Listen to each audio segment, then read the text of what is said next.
'cause I'm a wheel born a baby. Always burn down the road.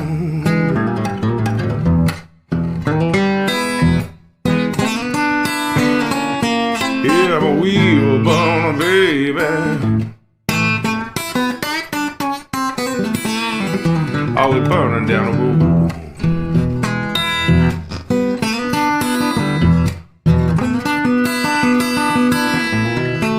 I'm a wheel born a baby. This life never gets old.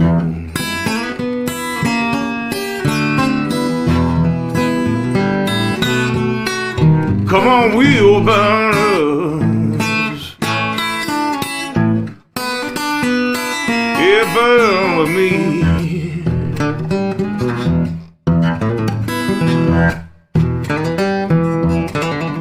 Come on, wheel burners,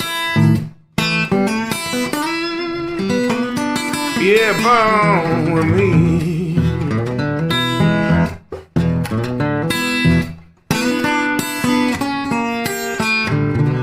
Oh, take a ride now on Wheelburner Express.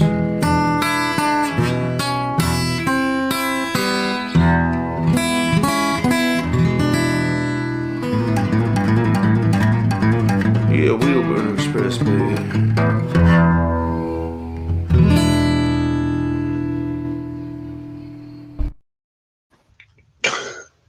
Usually I go good morning, right? You guys are usually good morning, but it's not good morning today. We're doing afternoon. Well, for me, it's afternoon. I don't know where you're at in the world. I don't even know what time it is here. I think it's about quarter after 4, 4:30, something like that.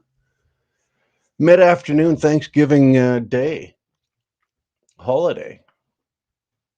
I did my bird day on Saturday, so you know what? I'm still full. I'm still burping up stuffing. It's like, you know what? Let's give this a break. So I got a couple of hours before. Funny enough, we're actually ordering pizzas for dinner tonight. And it's like, we've done a whole whack of cooking. We've done a whole whack of eating and eating in. And it's like, you know what? I think let's just order some pizza tonight. We'll sit back, kick back, relax, probably watch a couple of movies. Anyway, look at that. I'm still working on the glasses for the glare. Sorry, guys. What I can do actually, hold on. So if I take that one down, how's that? No, that's no better either, eh? Sorry about that. Don't know what to tell you. I'm working on it, man. Working on it. What's going on? Very fake news. Well, we're going to get to that. We're going to get to that. Alberta, the province of Alberta up here in Canada has made a very bold move and I guess finally had enough and they've put their foot down. And it's long overdue. And it's not just Alberta. It should be pretty much across the board in Canada. And I would imagine the US, if we've got it going on here, you guys got it going on probably 5 times worse down there. So we'll get to that in a second. Let's do some quick hellos. Dodie, good to see you. How's it going? Sorry, I was watching you the other night. I was walking the dog. I was watching you. Got home, had to have some supper, but then I caught you at the end. You were just finishing up at the end there, but everything's good with you, I hope. Freeway, always good to see you, man. Boy from Kelly, damn good to see you. California is probably the reason for 90% of all of our trucking problems. We're just going to blame. We won't blame. We're not blaming fleas on the freeway, but we're going to blame probably California, the state of California, for all the baloney and bullshit that goes on. So, Craig Rat, good to see you, man. 11:32 p.m. there. You should be in bed, old man. What are you doing there? What are you doing there? You should be tucked away, sound away, and sleep there. Sorry, I left my phone charging over here, and I'm like, oh, we're just gonna do this. Sorry about that. Your bride says you better wash those dishes. I don't think so. So Craig Rat, yeah, good talking to you today. Good talking to you today. We're gonna definitely. I passed it along to Victoria. And once we've got the final part of that in place, we'll be probably reaching out to you for maybe some ideas or some help if we need it. Remember, Victoria's done this before, right? This is my first crack at it, but Victoria's done this before. So I've never been to Europe.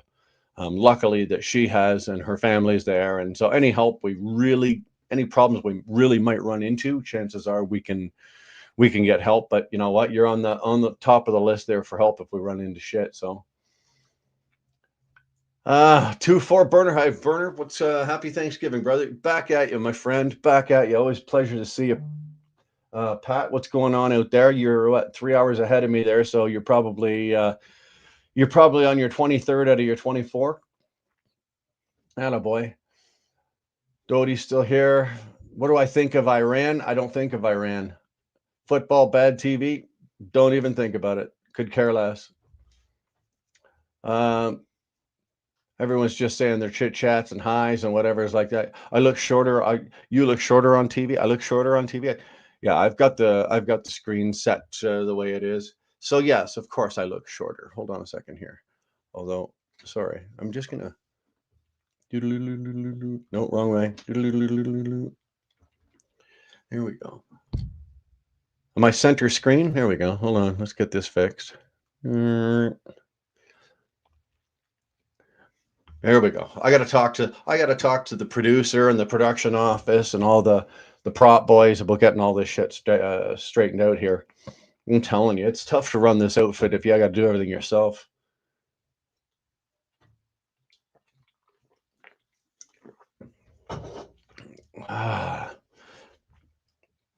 Looking like a white fox. Sky high. Let me tell you something. The white fox is sexy as hell this morning, or this afternoon. This is as good as it gets right here. Ladies, stop looking. Mine's downstairs on the couch going, oh yeah? You think so, huh? Uh-huh. Got the ex told just say when and where, and she'll sort a deal. Perfect. I'm watching you on the TV in the break room. Did you just say you quit your job? Did I see that? Quit my job today? Are you going out on your own, Dodalina? Have you found another company that you're moving truck and trailer over to? Or did you win Powerball and you're just giving it up altogether? Had smoked turkey. I'm stuffed. Got the geez. I've never had a smoked bird. I've had deep fried. I've had the deep fried. I've done obviously the oven. I've done barbecue, but I've never had. Let me tell you, I've never had the smoked. I don't know how good I'd want that. I don't know if I like smoked. Like I like smoked ribs. I like a nice brisket. I like that. I don't know if I'd want a turkey, man. Be honest with you, I don't know if I'd want a turkey. Looking like, yeah, Shannon Thomas Trucking. Good to see you, honey. Damn it. I was watching you. Well, you know I was watching you because I was busting your chops. And I was doing that with love, Shannon. You know that, right? Like, I know you even said it on the channel that, he's just breaking my ass, and you expected that, but you do know that I'm just busting your ass about that kind of stuff, right?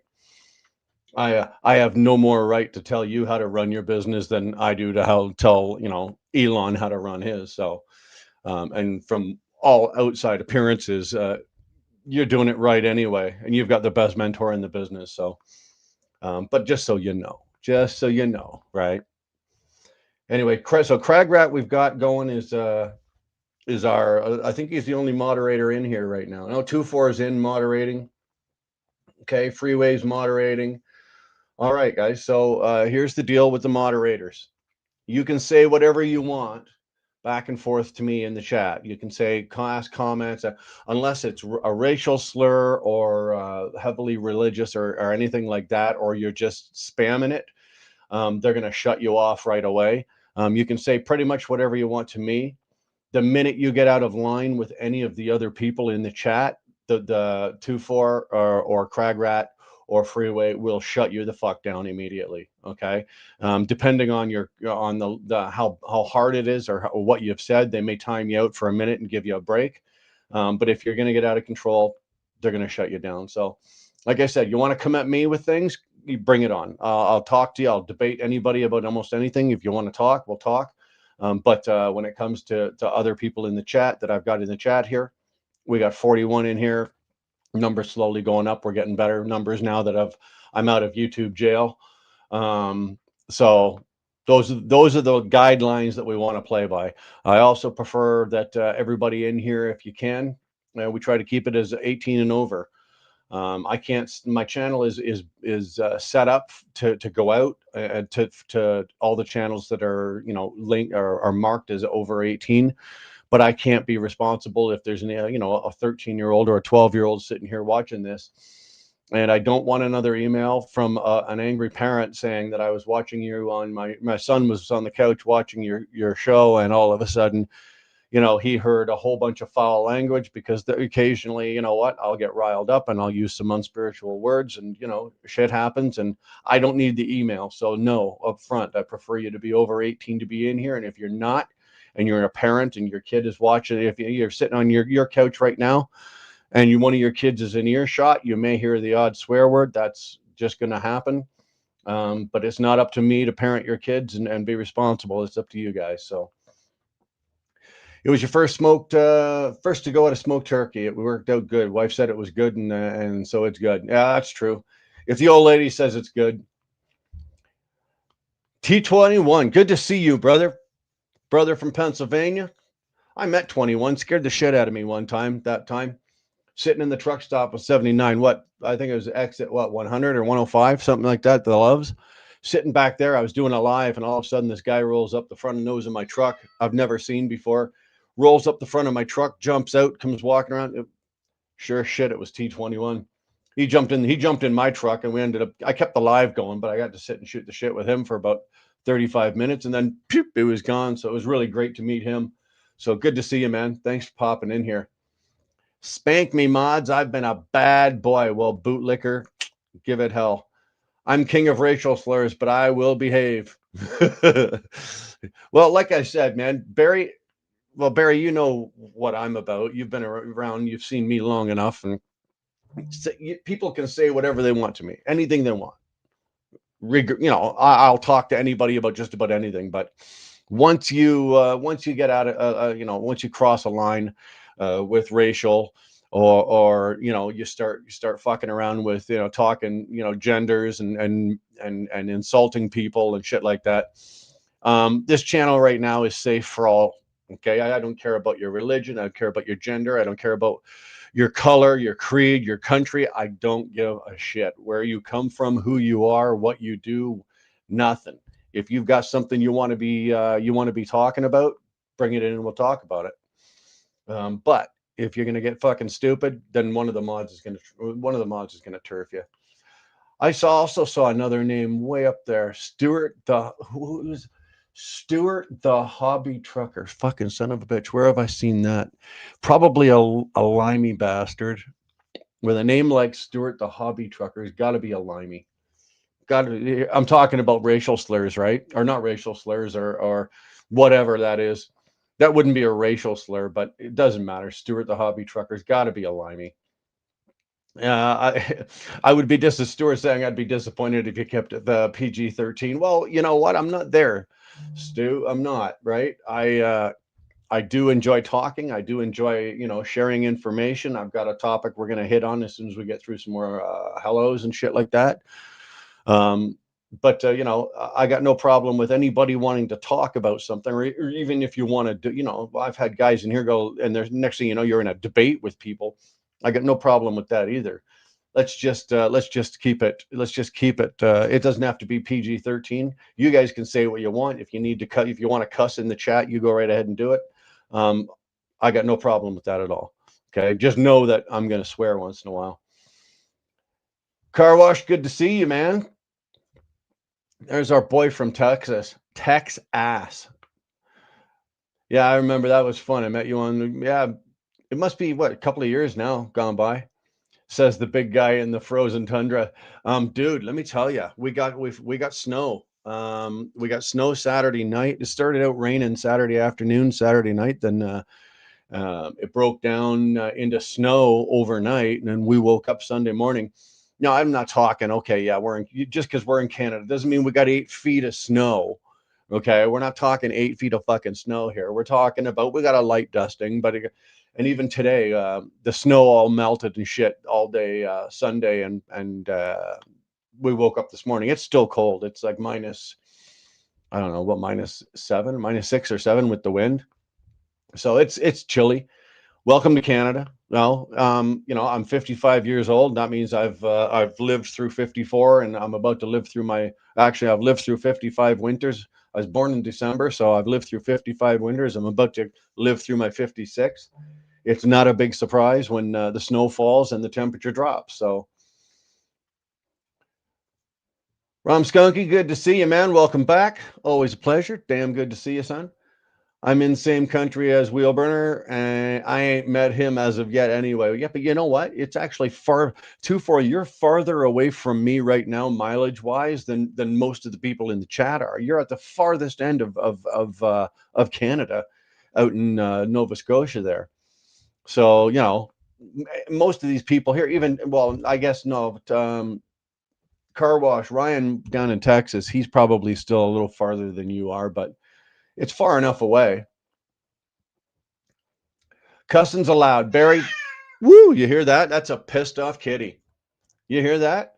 We got one pissed off kitty going on. So anyway, yeah, Ryan or Barry, if you feel the urge and the desire and you just cannot control yourself any longer, absolutely let it rip. I got no problem with it. Just do not use the C word. That is reserved for Robert Tyke Trucking only. He is the only person in my chat that when he comes live on the channel and he's on the screen, he's allowed to use the word. And when he's in the chat, he's allowed to use the word. If you need to use that word in the chat, use an asterisk or something like that. Use whatever you want, but don't say it, please. I'll probably meet him next year. I've already informed the border force. Let me know you're coming, eh? Oh, Barry, you're way behind. You frozen? No, not bootlicker. I'm not frozen up here. Like I said, it's still Canada. -5, -6 is not cold, dude. Okay, we're not running around with jackets on at -5, right? I went out today. I was on the phone with Crag Rat, and I'm like, okay, gotta go. The girls are ready to go shopping and do some shit. So it's like we buggered off. Man, I was wearing a pair of sweats and a hoodie, and I went out in -5. So we're good at -5 and sweats and a hoodie. For me, it doesn't get cold. Okay, I'm good. I can go. I've worked in temperatures in excess of -30, -40, -50. When you see me wearing a coat, it's fucking cold. Okay, it's fucking cold. But if you don't see me wearing a coat, you're being a puss. C word, whack, Christmas. Oh, that's not the C word we're talking about, but that's another dirty word, 2-4. Stop using it. C word, cocksucker. No, we're not sure on that one. Anyway, Barry, it's funny. Barry, you're a little behind. Dar and I split up last year, or actually, Dar and I split up beginning of the year. We haven't been together in what since end of December, January. So she's got her cats with her. So yeah, if you can hear her cats from where she's living right now, I'd be really impressed, Barry. I could barely see the comments because of that glowing white shirt. It's not a bad shirt, eh? Just a football jersey. Nice car. Elizabeth West says she's farther away. Well, I don't know where you're at. I don't know where you're at, Elizabeth. Where are you? Bro, I'm in Florida. We cold at 40 degrees. Yeah, you see, that's the same thing as we used to do. We as Canadians, we'd start in January. We'd pick up a load up here in Canada and we'd load it onto the deck and we'd run it down to, get down to Laredo or San Antonio. And, first thing in the morning, say 9 o'clock or 8 o'clock, 9 o'clock in the morning, it's for you guys, it's like 80, maybe 75, 80 degrees. It's getting warmer. we jump out of our trucks and we're in a pair of shorts, work boots, and a t-shirt, and all the guys coming out to offload us. All the little Mexican guys, they're all coming out and they got long sleeve jackets, they got their toques, they got their first thing they look at, and the first thing they say to us when they look at it is just like, you guys from Canada, eh? It's like, yeah, eh? Yeah, we're from Canada, eh? Canada put on the slice. I don't think so. 40 degrees. At 40 degrees, dude, we're sweating our asses off. I don't play. Dallas hit 98 today. Nah. It's 10 degrees Celsius here, quite mild. 10 degrees. 10 to like, I'm comfortable. I like the 18 to 22. If I could live in a place where it was 18 to 22 degrees Celsius at all time, or say 60, 65 to 75 in there all season, all year round, I'd be a happy cat. I really would. Elizabeth is at Magnetic Island, Queensland, Australia. There you go. Yeah, you are. Okay, you win. You win, Elizabeth. You are the farthest away so far. So what time is it over there? Actually, I should know. My daughter's in Melbourne. So what time is it in Melbourne right now? I don't know. It's 4:30. It doesn't matter. You're going to answer the question. What time is it? Anything above 25 is too hot. You, me, the cartels.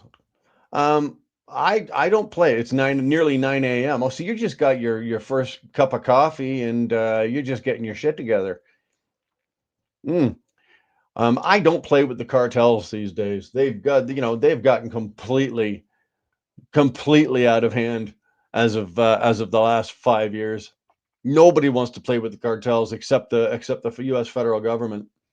We're lighting up a cigar today. Oh, car wash, Ryan. I wish I could. Like at least in the summer when I was doing these from sitting out back, and you could light a cigar or have a smoke. Let me tell you, brother, this is rough, man. This is rough because I average on these about what 3.5, 4 hours. That's like 4 hours going without a smoke. To relay that to you non-smokers, it's like 4 hours without breathing. How's that?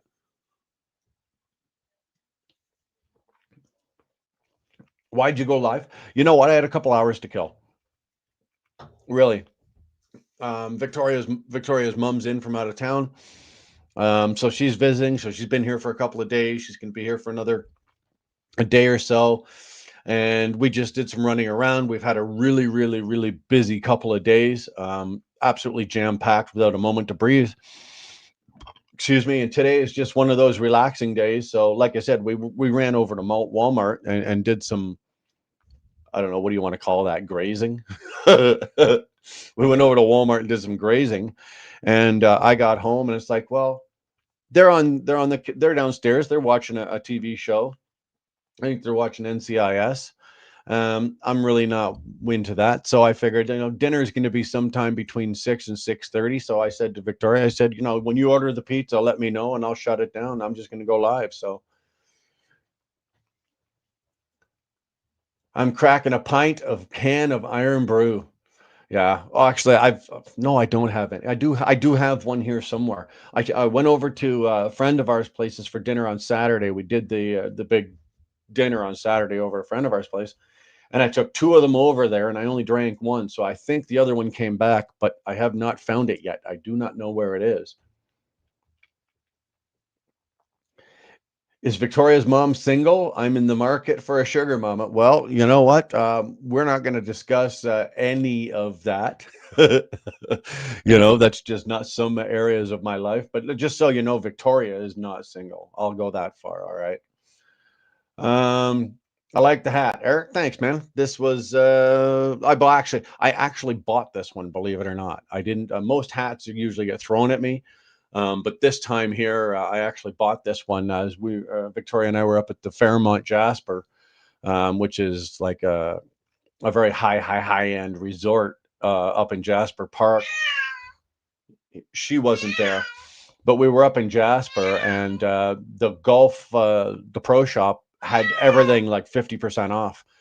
So I walked in there and I came out with like new golf shoes, hat, a couple of, like, when everything's 50, it could come up the end of the season, right? So they don't want to keep their shit. They don't want to keep their shit stocked up all through the winter. That's inventory. So yeah, but it also goes to show you that if they're selling me a hat for $12, that's usually, $29, and they're selling it to me for 12. That means they probably paid what, $3 for it, $5 for it. It shows you the price, the way they jack up the price on these. Stuart's going to get choked out at jiu-jitsu. I will pop back in after training if you're still on. Well, if you're still alive, you know, I've been cracking pints all day long. You don't need to correct yourself too far. When it comes to you, you could speak Chinese. I can figure you out. Talking about the conversation before, if I can't, I can't buy vehicle, I'll bring slab of iron brew. Jesus Christ. Okay. Translation. Talking about the conversation before, if he can find a vehicle, I'll bring a slab of iron brew. Got you. All right. How many liters is a pint? I don't know. I don't know how many liters are in a pint. I know that there's 3.79 liters in a gallon, but I don't know what a pint is. Nobody ever looks at a pint. You're too busy drinking it, right? What's the front look like? With the hat? You guys really give a shit? Here you go. It's just a four-leaf clover. There you go. That cat cuss and feed me, motherfucker. That's exactly what it's doing. But actually, it's not. It's got its dishes full of food. It's full of water. What she wants is some loving. It's a 21-year-old cat, right? So in people years, the thing's 97, and all she wants is just she wants me to lay on the floor and just pet her, right? Because she's so old, she can't go, she can't run around, she can't go anywhere. She pretty much sticks to this room only, right? So that's all she wants. She just wants a little attention. Um, Victoria goes, your girlfriend's calling. Like, I've got Victoria as my girlfriend, and I guess Sammy, that's her name, the cat. Sammy is my mistress. So I asked my grandma what her parents did for fun before there was television. I asked her 7 brothers and 7 sisters, and they didn't know either.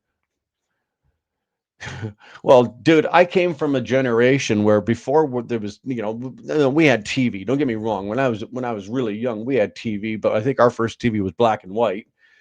And then I think the old man finally broke down and got one of those ones with the clicker boxes where the remote control, where the box was a big brown box. Anyway, but back in those days, you're on Saturday morning, my mom, she'd throw me and my brother out of the house, and there was a really good chance that from 7 o'clock, or not that early, let's say 8 o'clock, 9 o'clock Saturday morning until 6 o'clock Sunday night, my mom didn't have a clue where the hell we were or what we were doing, nor did she care, right? Nor did she give a shit. We were out playing. We were kids. We didn't have iPhones, iPads, uh, you know, any of this shit. Computers. We didn't have a computer. If somebody would have told me, right, 30 years ago, or let's say 28 years ago, whatever. If somebody would have told me that, that you were going to be able to sit here with a phone, and I could sit here with a phone and look at my phone, and there'd be a picture of Crag Rat, and him and I could talk and have a conversation. If you'd have told me that that was possible 40 years ago, I'd have said you're full of shit. What are you doing? Building something to go to the moon? What are you smoking? The stuff is good. They had TV ads asking if you knew where your kids were at.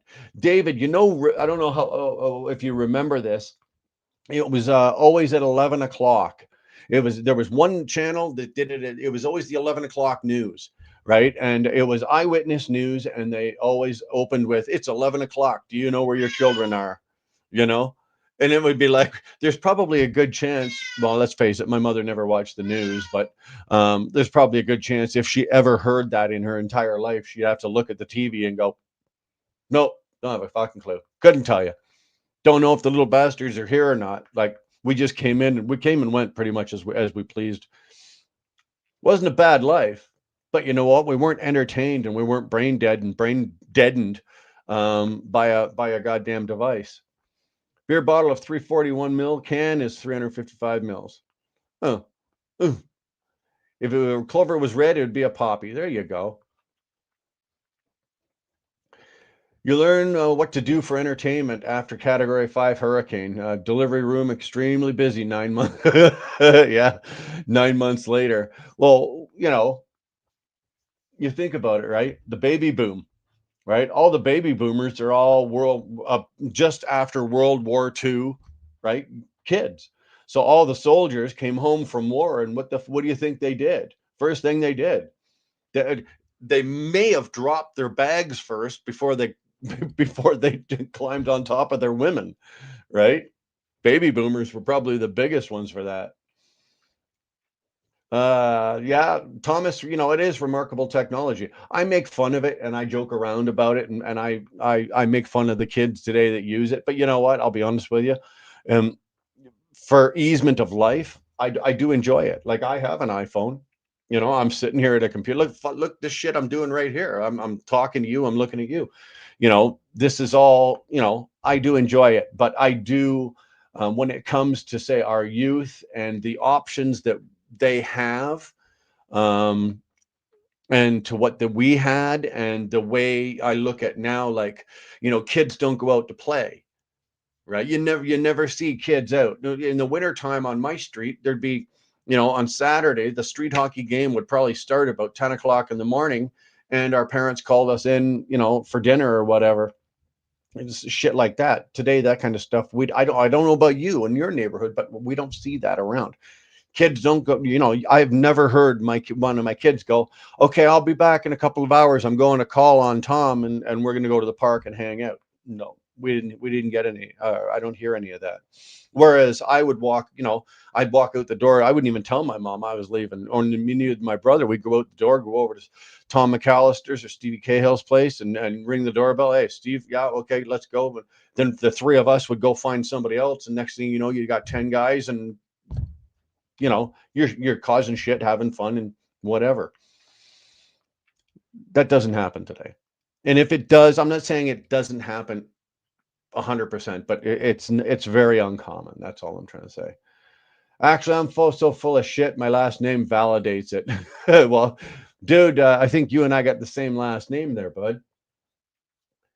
And yeah, I think I'm a few years older than you, so I guess I'm a few years more fuller of shit than you are. We can have a shit shoveling contest, Buck. Anytime you're ready. They had milk carton ads in case you accidentally lost your kid. Actually, I think there's some places they still do, right? They still do. They got kids' faces on the side of milk cartons. I know. I know a couple of guys that probably should be on the side of a milk carton, but that's another story, right? I think it was the 10 o'clock news. Was it the 10 o'clock? Either way, David, you know what I was talking about, right? Yeah, it was the 10 o'clock news. Okay, Fausto, I'm wrong. You guys are right. Two against one, right? But either way, you're right. But you know what I was talking about. They'd open the news. It's 10 o'clock. Do you know where your children are? And then they'd go, and tonight's thing, we're gonna, this happened, this happened, and this happened. So, Josh X Gaming, man, good to see you. Just took a break from my stream, and you were first one in line. Great job, YouTube, with the algorithm. Yeah, I'm no longer in YouTube jail right now. They've let me out. I served my time. I had a little mishap, and my big fat mouth got me into some trouble, which is pretty much normal for me. But this time they weren't too happy about it, so they shut my stream down in the middle of the stream, and then they killed my algorithm for it was almost 2 weeks. So it's only been over the last couple of days that my channel's starting to get back out again. So Josh, thanks for jumping on it when you saw it. I appreciate it. You guys, do me a favor, would you hit the like button? I don't ask you bastards for a subscription. I don't ask you to subscribe. If you want to subscribe, that's entirely up to you. Please do. But if you're going to come in and just poke around for a bit, at least take a second or so and hit the like button. I'd appreciate that. I'm still sold on Apple products. I'm an Android dinosaur. You know what? Barry, I'm at that point right now where um, I've had an iPhone since iPhone 1, right? Since iPhone 1, and I've got a 16. So, but now I've like Victoria's got the Samsung. I can't remember what the hell it is. It's the one that folds open, looks like a phone, right? When it's sitting like this, it looks like a phone, but then she can fold it open and it's like the size of a small iPad. It's really, really cool. But it's got some very, very, very, very cool features about it. How loud is that? Can you guys hear that? Like, how loud? You would think I was ripping her tail off. What? I know you just used the litter box. Like, are you done? Yeah. You want to come say hi?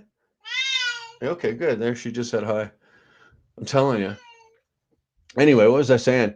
So she's got that Samsung, and I'm kind of wishing, I'm going, damn, I should. I'm thinking I might switch to the Android.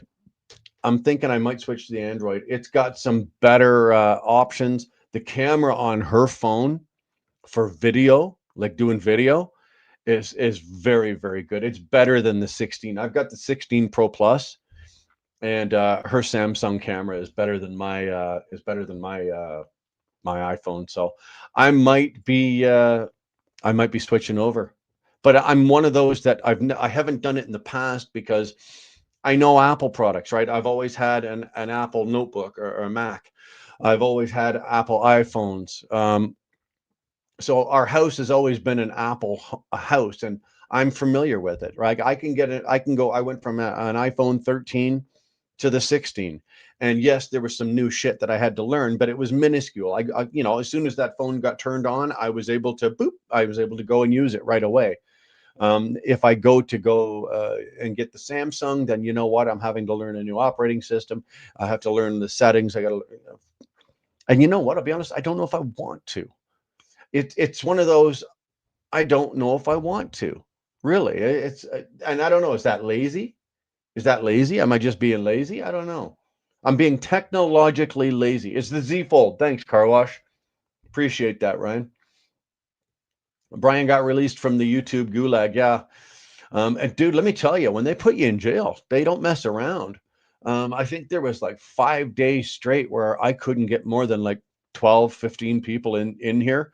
Right now we're at 81. So I know that they've released me and I'm good again. But Jesus, man, it was rough. Here's the Imperator.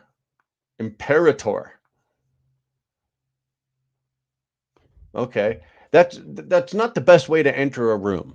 There's other ways to introduce yourself. You could have come in with a bang, like kick the door open and said, "I'm here. Here is the dude. Go work, go back out and come back in and come back into the chat again. You do better. You got to come back in better than that." Dex, just ignore them. Yeah. Brian put laxatives in his coffee. No, Brian did not put laxatives in his coffee. My mom has the iPhone, and thanks to my son, texting her is always a fun event. I've always found that giving cell phones to seniors, and I'm only speaking from my own experience, being both my parents, you know, dragging them into the technological era or whatever. um, my mom really, she uses it and farts around with it and she looks at it, but she does.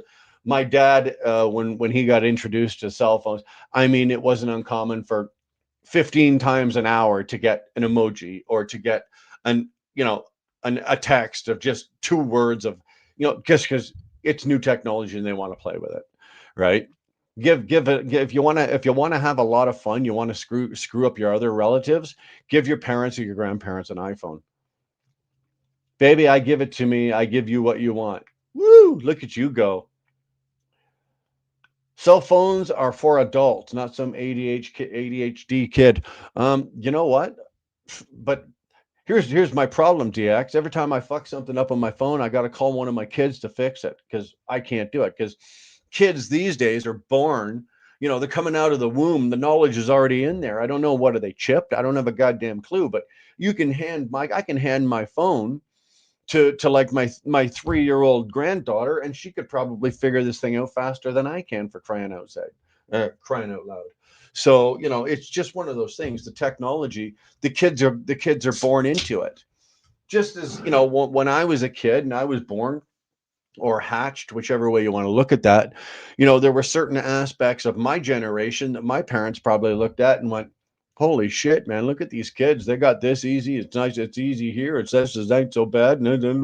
Well, yeah, I didn't grow up at the end of fucking World War II either, but um, then I passed that up and I go, okay, now that I'm a father and I'm an adult, um, or when my kids were starting to be born, it would be the same fucking thing, right? Except instead of playing with, you know, Star Wars X-Wing fighters and remember the figures and the Death Star and all, instead of playing with all that shit that was pretty cool back then, right? Now the kids are playing with iPhones and iPads and cameras and drones and shit like that we didn't have back then. And then the next generation, now that my kids have all grown up, like I said, I've got a 3-year-old little granddaughter. By the time she's, in her 20s or mid 20s, maybe she's having kids, who knows where the world's going to be for technology then. You just don't know. I really, really hope, say 30 years from now or 25 years from now, I hope I'm still alive to see it, but I hope I'm not depending on it for my life. You know what I mean? I hope I'm there to see it, but I hope I'm not depending on it for my life. If you only knew, right? Hey, Dodie, exactly.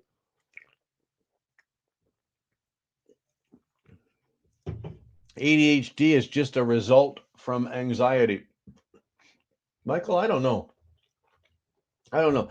There are some things in life and some things that I look at and people say they suffer from this or they have that problem or anxiety is something that I've watched. Anxiety and depression run in my family. Now, I don't suffer from it. I'm very lucky, but I've got one parent that suffers terribly with depression, and I've got daughters that are dealing with anxiety issues and whatnot like that. And I watch how it affects their lives and how it affects them as young. Well, they're not young kids, right? They're all. My youngest daughter is 23. All these kids, they're still kids to me, and how they live their lives and how they have to apply, even living with social anxiety or all type anxiety, how they have to apply themselves and their lives just to go to work or go to college or go to university or just to go grocery shopping.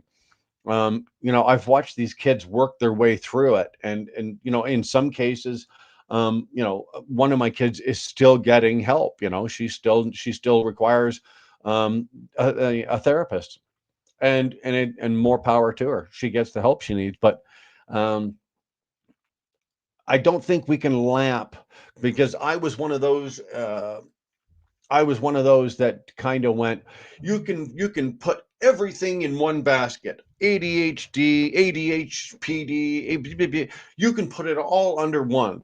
And you can give them one pill and it'd be fixed. Now I'm talking years and years and years ago, and that's not the case. That's not the case. And medicating kids these days is too they're too bad. They really are. Like the first you're a doctor or a practitioner or a therapist, the first form of treatment should not be medication, right? Figure it out. Use your brain. You went to fucking university for 5 years. You did some interning and whatever the fuck you did. You should supposedly have a brain in your head in the field that you're in. So if you're treating these people with ADHD or anxiety or depression, you know, the first thing shouldn't be, okay, where's my prescription pad? Way too quickly are we medicating these kids and turning them into fucking zombies, and that leads to other issues. Now I've been fortunate in my family. I've not had one of my kids, that's on, any of these medications for any of this shit, and then turn around and fall off, and next thing you know, they're heroin addicts or something like that. I don't have anything like that that's happened, but it does happen, right? Because the meds aren't working. Well, you know what? What's the fastest way to do it? Hey, you take somebody with depression like real hard mental depression, and you put 2 lines of coke out and let them snort that up, the depression will still be there, but that person will be be a lot happier while being depressed. They'll be a lot more productive. They'll be a lot more, but then they're going to eventually crash, and then they're going to have a problem. So it does happen. Got to go, Dodie. Okay, you be safe. Etch a Sketch, isn't that just another name for a little G book, a log book? Dude, are you? I know you're from England, and we're going to give you a pass. But dude, like, you got fat thumbs or something going on, or are you talking and texting? It's your English accent, your British accent that's screwing up your phone. You're talking and texting, and you can't get your shit together.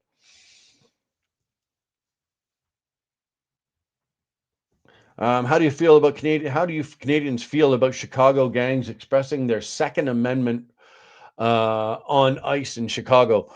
I'll be honest, Checker Six. Never heard of it.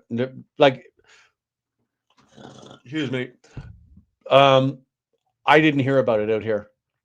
Like, I guess it might be big news, but just remember, just because something happens in the US and you guys hear about it all through the US, it doesn't mean that it's global. Like somebody else, like up here in Canada, I may not hear about that. That may not make my news up here. So, how do I feel about Chicago gangs expressing their Second Amendment on ice in Chicago? The revolution is on in Chicago. The gangs are shooting back. I don't know. How is it that they're expressing their Second Amendment right in Chicago? Like, are the cops shooting first? I can't even see the gangs shooting at cops for no reason, because that's, you're just asking for trouble. But if the cops get out of line, are the gang and start shooting, are the gangs shooting back? Is that what you're talking about? Or as the cops going by, the gangs are just shooting at them? Like I said, bro, I'm talking out of my ass here because I don't know what's going on. I really don't. I don't have a clue what you're talking about. I've not heard nothing about it. Crag Rat is half asleep. Dude, when I was talking to you this afternoon, you were half asleep. How can you be half asleep and drink a fucking pint of Iron Brew? Anyway, I have a topic. Like it or not, we're going to talk about it real quick because I am very, very, very happy about it. Okay. I am absolutely very, very, very happy about this. And the topic is very simply this: the government of Alberta, like in the title, the government finally did its job. The provincial government, so you Americans would be the same as your state government, right? At the state level. So the provincial government, the Conservative Party in Alberta, finally stepped in and they shut down five truck driving schools. Shut them the fuck down. And it was, I've got the whole article right here. Um, they shut down 5 schools after uncovering fraudulent reporting record keeping that allowed students to bypass required classroom in-cab training hours. That type of fraud was the biggest reoccurrence issue. The investigation led to 39 disciplinary letters, which means jack shit, really. A disciplinary letter, more than $100,000 in administrative penalties, 6 corrective actions plans, which means jack shit as well, 12 revoked instructor licenses, and four warning letters to drivers examiners. So yes, they've done their job, but is this enough? I guarantee you, here's the thing, okay? I guarantee you that all of these schools that got shut down within, what are we, October what?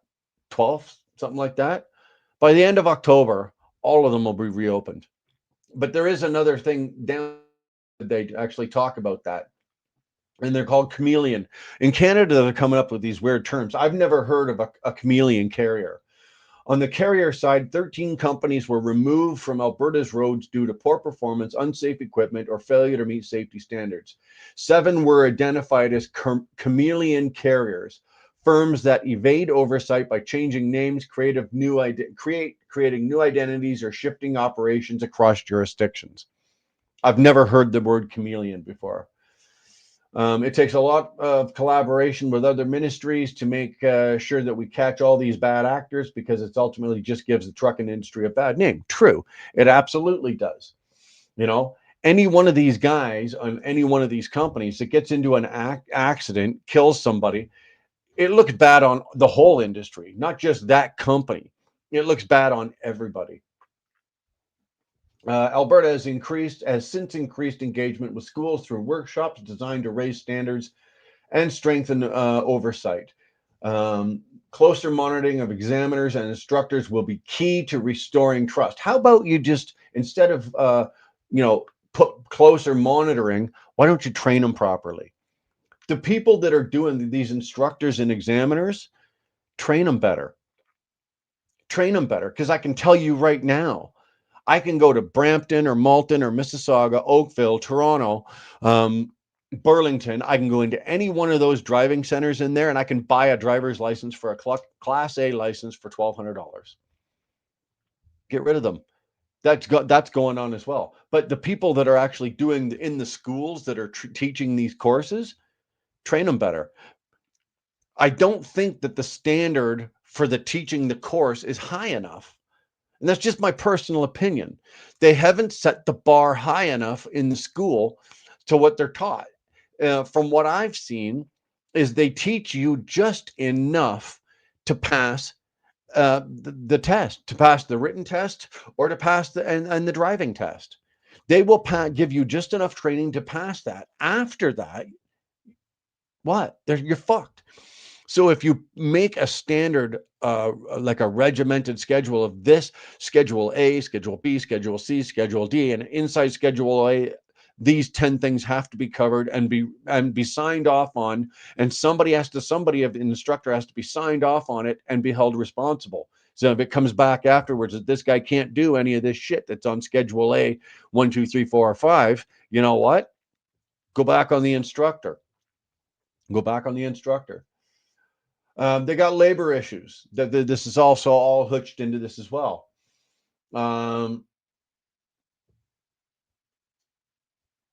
Okay, hold on here. The article actually, yes. The truck training. Somebody fix my mouth, please. Professional Truck Training Alliance of Canada, which is fucking nothing, really. Said in a news release that elevating training standards to the level of a designated trade with the eventual goal of Red Seal. Now, this is what I'm talking about. This will definitely bring things up a lot better, okay? A lot higher, or at least bring the standard up a lot higher. The eventual goal of Red Seal recognition represents an important step for the industry. He added the move will not only improve safety, but also bolster professionalism and integrity across the sector. I agree with that. I absolutely do. If they put the truck driving or the commercial driver's license on a Red Seal type schedule where you have to do so many hours, so many this, and once you've got your license, you're still only allowed to do this, this, and this. Make it like a graduated licensing, like in a lot of provinces have for their driver's license, just for their cars. Year one, you can only drive, like for example, in Alberta, for year one, you can't drive on any highway over 60 miles an hour. You can't drive at night. You can only drive between the hours of half hour before sun up and half an hour after sundown. You have to have you have to have a licensed driver in the car with you. Now that's for, you do that for a year. But if you take a course, it's a driving course. It's only, I think, 8 months or 9 months. And then you get to step 2 where you're allowed to do other things and so forth. And then when you get to, level 3, you got your full driver's license and it's graduated. So you've been eased into it. You didn't just hand the kid the keys to a fucking car and say, there you go. And next thing you know, he's got it wrapped around a fucking pole because he's going down the 401 or he's going across I-90 at 245 miles an hour. Well, at least you goddamn well hope it doesn't happen that way.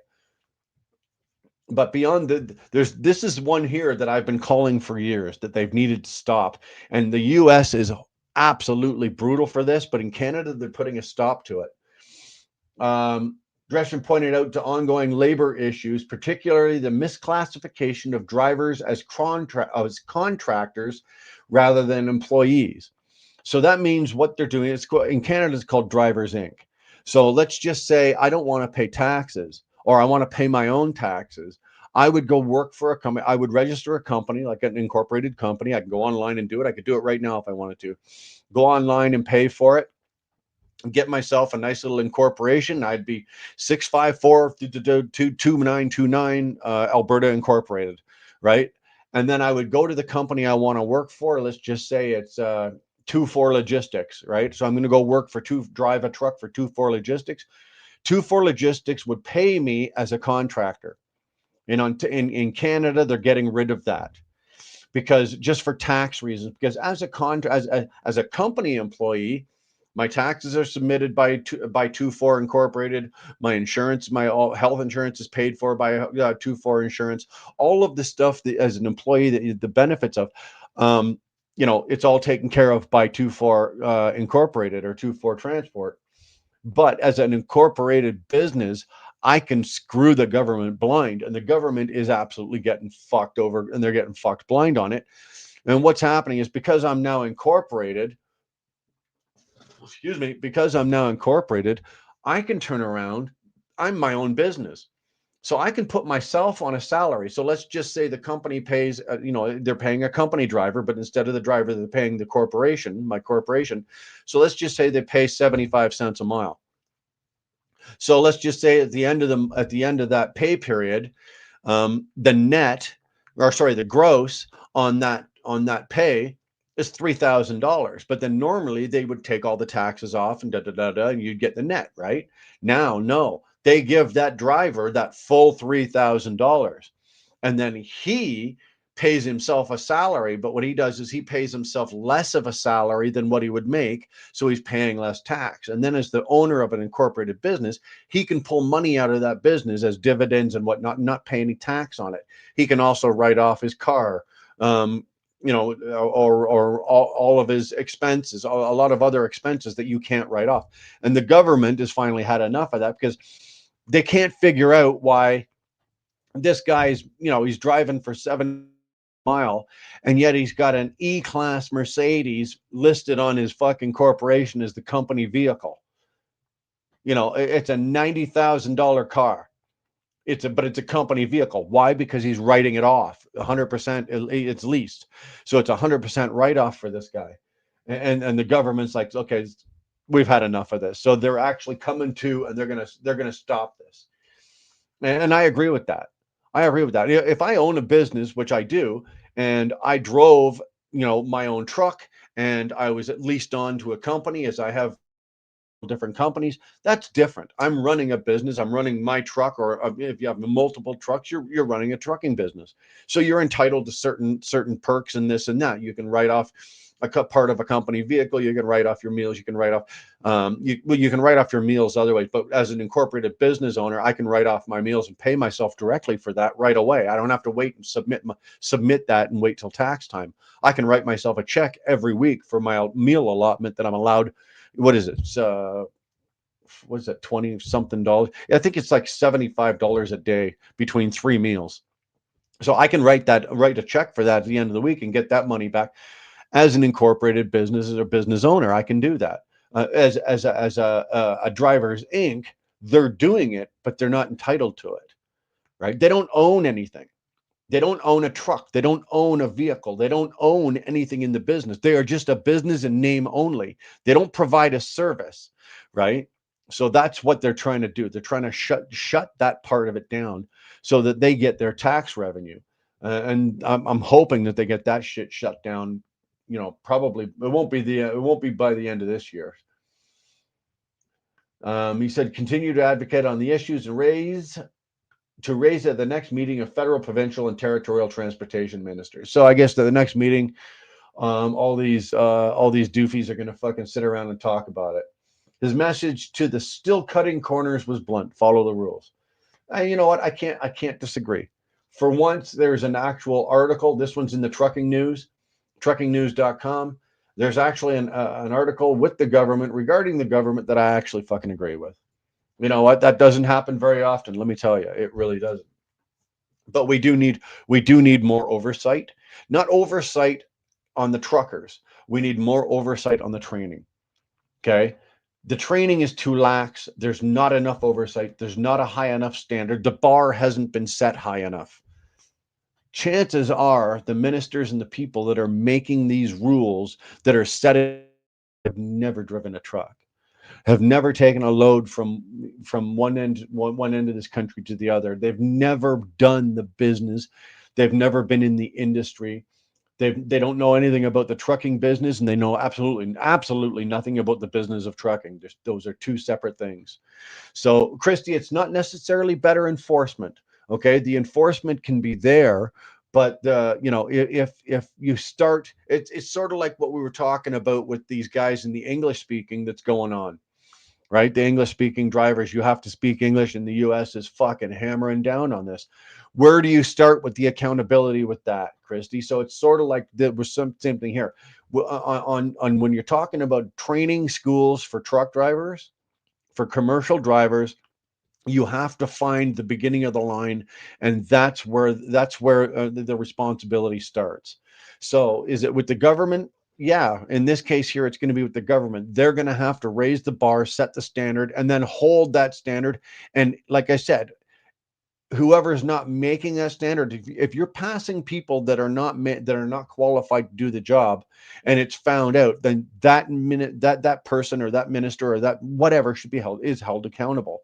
And then you go down to the business level, then the truck level, then the owner operator level, the driver level, and all the way down the line. But somewhere somebody has to be held accountable, just like I said with the English speaking truck drivers. The US, Canada's not doing it so much, but in US they're hammering down on this.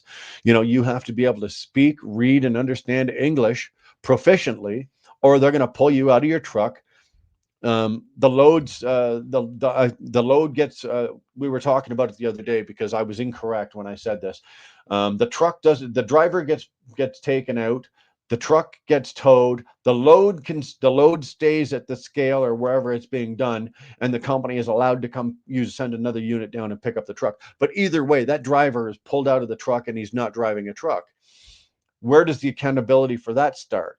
Is it the driver? Let's say it's a company driver. Is it the driver? Is he accountable and held accountable for that? Or is it the owner of the truck, whether it be a fleet, like whether it be Warner or Swift? Is it their responsibility? Is it their fault, and are they held accountable because they allowed that driver to drive that truck? Okay, so if you go from there, then you got to take it to the next level after that. If it's not coming from there, where did the load come from? The load probably came from a load broker, unless you've got direct freight, or you've got customer freight of your own.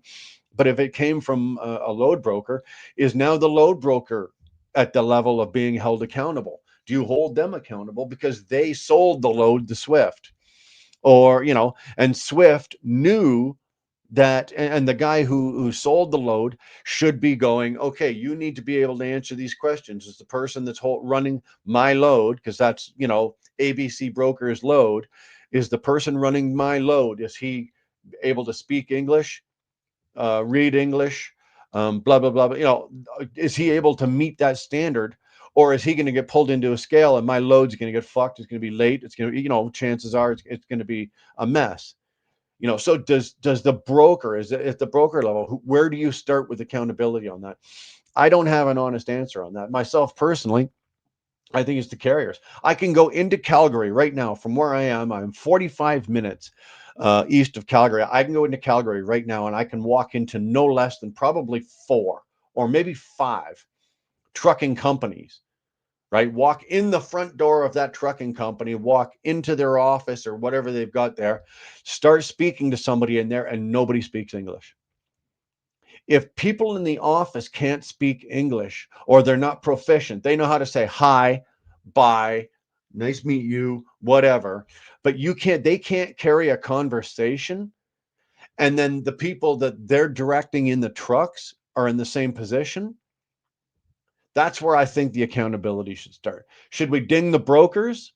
The broker could probably put something on his page or on the load board that if when you click on that load to check the load, you can see who the broker is and there should be a disclosure on there saying if you are taking this load, you must be proficient in English, reading, writing, and talking and understanding of English proficiently. And if they put that on there, it kind of covers their ass and puts all the onus on the truck fleet or the owner of the truck who's taking that load. Um, and that's just that's my personal feeling. That's not anything. I just kind of think of it that if I'm the owner of that truck and I can't speak, even if I can speak English, but I'm going to hire an Indian guy just because I can pay him like 20 cents a mile less. He cannot speak. He cannot speak English, but I can get away with paying him 27 or 20 cents a mile less. Am I going to do that? No, I should be held accountable as the owner of that truck. The driver, maybe he's going to take some points, maybe get a slap on the wrist. He's going to get pulled out of the truck. He's now got to find a new way home. That's his problem. But the big fines and penalties, they should go to the truck owner, whether it be like me, that's a truck owner, and people are driving my trucks, or if it's somebody like Swift or Werner or Schneider, JB Hunt. It makes no fucking difference, right? That is where the level of, and again, that's just my personal opinion. That's just what I think. There are terrible fatal accidents on I-70 a few years ago. Driver didn't speak English, lost his brakes, plowed into a bunch of cars. It's happened all the time. The biggest one for us and is Canadian drivers. You got a Canadian driver, you can't speak English, so he's somehow or another he's going to manage to get across the border into the U.S. Well, I don't know about you, but I checked the fucking U.S. Customs. Not one of them speaks French. Okay. And they don't speak Indian. They all speak fucking English. And if you can't speak English to them, right, they're looking at you like, you know, I've seen it where the driver has had to phone his dispatcher, put the speaker on, and the dispatcher was translating between the driver and the customs agent. That shouldn't be legal. That should be illegal. But they've allowed that to happen. But okay, so you don't speak English. Let's just say you do get across the border into the United States. Now you get down US, you get down to New York State, you get down to Pennsylvania State, you get down to Jersey, state of New Jersey. You get into any of these areas. Chicago is brutal. Chicago is absolutely brutal. I was working for a company a few years ago, and they were sending newer drivers into Chicago to pick up these loads, and you had to work your way through an area where there was low bridges. And once a week, these guys with the new drivers were jamming trailers under the fucking bridges. And in Chicago, they're actually kind of smart. They've got the lasers set up so that if you're approaching that bridge and your trailer's too high, it trips off a great big red beacon and a sign pops on saying, do not go under the bridge. And yet they're still jamming them under the fucking bridges. So how are you going to read that sign if you can't speak English? How are you going to read a construction zone? When you're coming into construction zone, lane ends, all cars merge right. A lot of these, they got boards now. It's not just the signs that they've got with the lane ending and an arrow. They don't have that anymore. Now, most bigger construction zones, when they're taking lanes out and you have to start merging, about 2 miles back, there's this, there might be a smaller sign saying, 2 miles or 2 miles, you lose a lane. And then as you get closer, then they got the digital, usually a notice on there, 1.5 miles, whatever, blah, blah, blah. If you can't read goddamn English, international traffic signs, are you kidding? What are you going to put it up in 17 languages in 30 seconds? Yeah, the poor bridge. That's what I used to say. So if you can't speak English, how are you deciphering that? I don't know how many times I've been in a construction zone and I've already made my merge over, say, into the left lane, which would be the hammer lane, right? We lost the other two lanes. And then all of a sudden you're going to hear, and you look in your passenger mirror and here comes fucking buddy boy that can't speak a lick of English. And all you see is pylons going ding, ding, ding, ding, ding, ding, ding, flying, right? Flying. Can't read English. So who do we hold accountable? At the end of the day, it's an accountability issue. Who are we holding accountable for this? I think personally it should be held at the trucking level, at the ownership of the truck, whether it be a single owner, that a single guy that owns 4 or 5 trucks, or if it's a whole fleet of trucks, a guy that owns a whole fleet of trucks. It doesn't matter if they can read; they're still going to drive like they're in Syria. Uh, you know what, Christy? I can't disagree with you there either. But hey, I'm going to be 100% honest with you, Christy. It doesn't matter if they're coming from India, Pakistan, Azerbaijan, fucking Ukraine, Russia, Poland. It doesn't matter. I've seen guys that are here, right? Canadian guys here that drive as bad as they do too. So that's one of those areas where you can't just completely blame the immigrant for this one, because I've been out there. I was out there a long goddamn time, man, and I saw a lot of guys that looked just like me that couldn't drive a truck to save their fucking lives. A lot of companies are going bankrupt. Nobody wants to drive a truck anymore. No, you know what? You're absolutely right. Checker six, you're absolutely right. And part of the problem is that, like we were talking about this a couple of days ago, that in the industry right now, all the old timers are bailing out, or they've already started. They started bailing out when the e-logs came in, but they're bailing out. Drivers used to drive until they were, in their 50s or late 50s, early 60s, sometimes into their 70s. Drivers are no longer. I remember when e-logs finally hit and became mandatory. I remember, I don't know how many guys, some of these were mentors of mine. How many of these guys went, that's it, I'm done. Fuck you. And they bailed. The problem they got is more guys, even in today's day and age in trucking, more guys are bailing out and retiring or getting out of it earlier because they just don't want to do it anymore. They don't want the hassle. They don't want the e-lug. They don't want the government overreach. They don't want the infrastructure to having to get in and out of cities anymore because there's just too much goddamn traffic and congestion. And so they're instead of driving until they're 70 years old, these guys are now getting out at like 55, 60 years old. And the drivers coming in to fill those vacancies are not there. They're not coming in. And the ones that do come in and make a go of it, they make it what, 8, 9 months, maybe make it a year. And then they realize, wait a minute here, man. Wait a minute here. I got to work 70 hours a fucking week. I have to drive this. What? I'm not going to be home for my wife's birthday, my kid's birthday. I'm not going to be home for Thanksgiving. How many guys? Right? I don't know how many guys there are. I know a couple of guys because I've already spoke to them, but they're on the road right now doing it's Thanksgiving. They're not at home with their families. They're out working. And they realize that, you know what, this is not worth it. This is just not worth it to us. And they're not sticking around. And then you get on the other extreme of that, you get the ones that do stick around. They can't drive worth a shit. The ones that can, they don't want to do it, and the ones that can't are still here. So what we've got a lot of drivers that are just not qualified to do the jobs, and that's what we're stuck with. The legends and the old timers are going out, and the quality of the driver. And I don't say this, and I'm not meaning like the immigrants. That's not what I'm talking. I'm just talking quality of driver. It doesn't matter if they look like me or they look like anybody else. The quality of the drivers coming in to fill the vacancies that the old timers have left are just no good anymore. And that goes all the way back to what we were talking about, the trucking schools, because you can go to Brampton and buy your Class A license. You don't even have to you don't have to turn a single wheel in a truck. You can buy your license. That sucks. That sucks. What law in Canada? Don't some provinces only speak French? Well, there's only one province that only speaks French, Freeway, that's Quebec. Most provinces are supposed to be bilingual, meaning that they will recognize French or English as a language. But for the most part, um, all of Quebec is obviously French.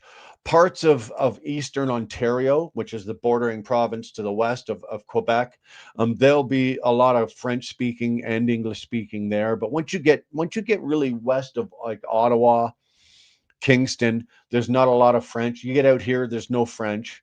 You get out Manitoba, Saskatchewan, and Alberta. Yeah, they're teaching it in school, but there's nobody's fucking speaking it out here. And if a Frenchman from Quebec comes out here and he expects us to speak French, sorry, it just doesn't happen. But on the other hand, when we go into Quebec for any reason, They expect us to speak French, and they don't speak English to us. So I guess it's kind of tit for tat. With the immigration issue, oh, sorry, hold on, what's this? This Calgarian will trade passports with any American who wants to live under communism. I would be careful about saying that. Arctic Wolf, 13 trucking companies in Edmonton were shut down. Um, this trucker issues. I'm going, dude. I don't know about you, but as a veteran and as somebody that I'm not driving anymore. I retired from driving, but as a veteran, I am so glad to hear this. I don't know about you, man, but that makes me fucking happy. They shut down 13 truck companies in Edmonton. Fantastic, fantastic. They're not shutting them down with the immigration issues in the U.S. In the United States right now. You're about to lose more drivers than ever in the history of truck driving.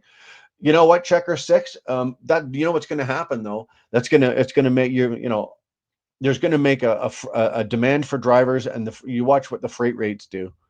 If you're an owner operator or you're an independent, you watch what your freight rates do. You're going to get better paying loads because there's not as many drivers and there's a lot of loads sitting on docks that gotta go, and people will start paying better rates to get it moved. I was in line at the MV in Northeast US and witnessed dozens of new people given express licenses, no ID or supporting documents, and no comprehension of what the clerk or municipal police asking them. Khalid, I'm not surprised. Be honest with you, I'm not surprised.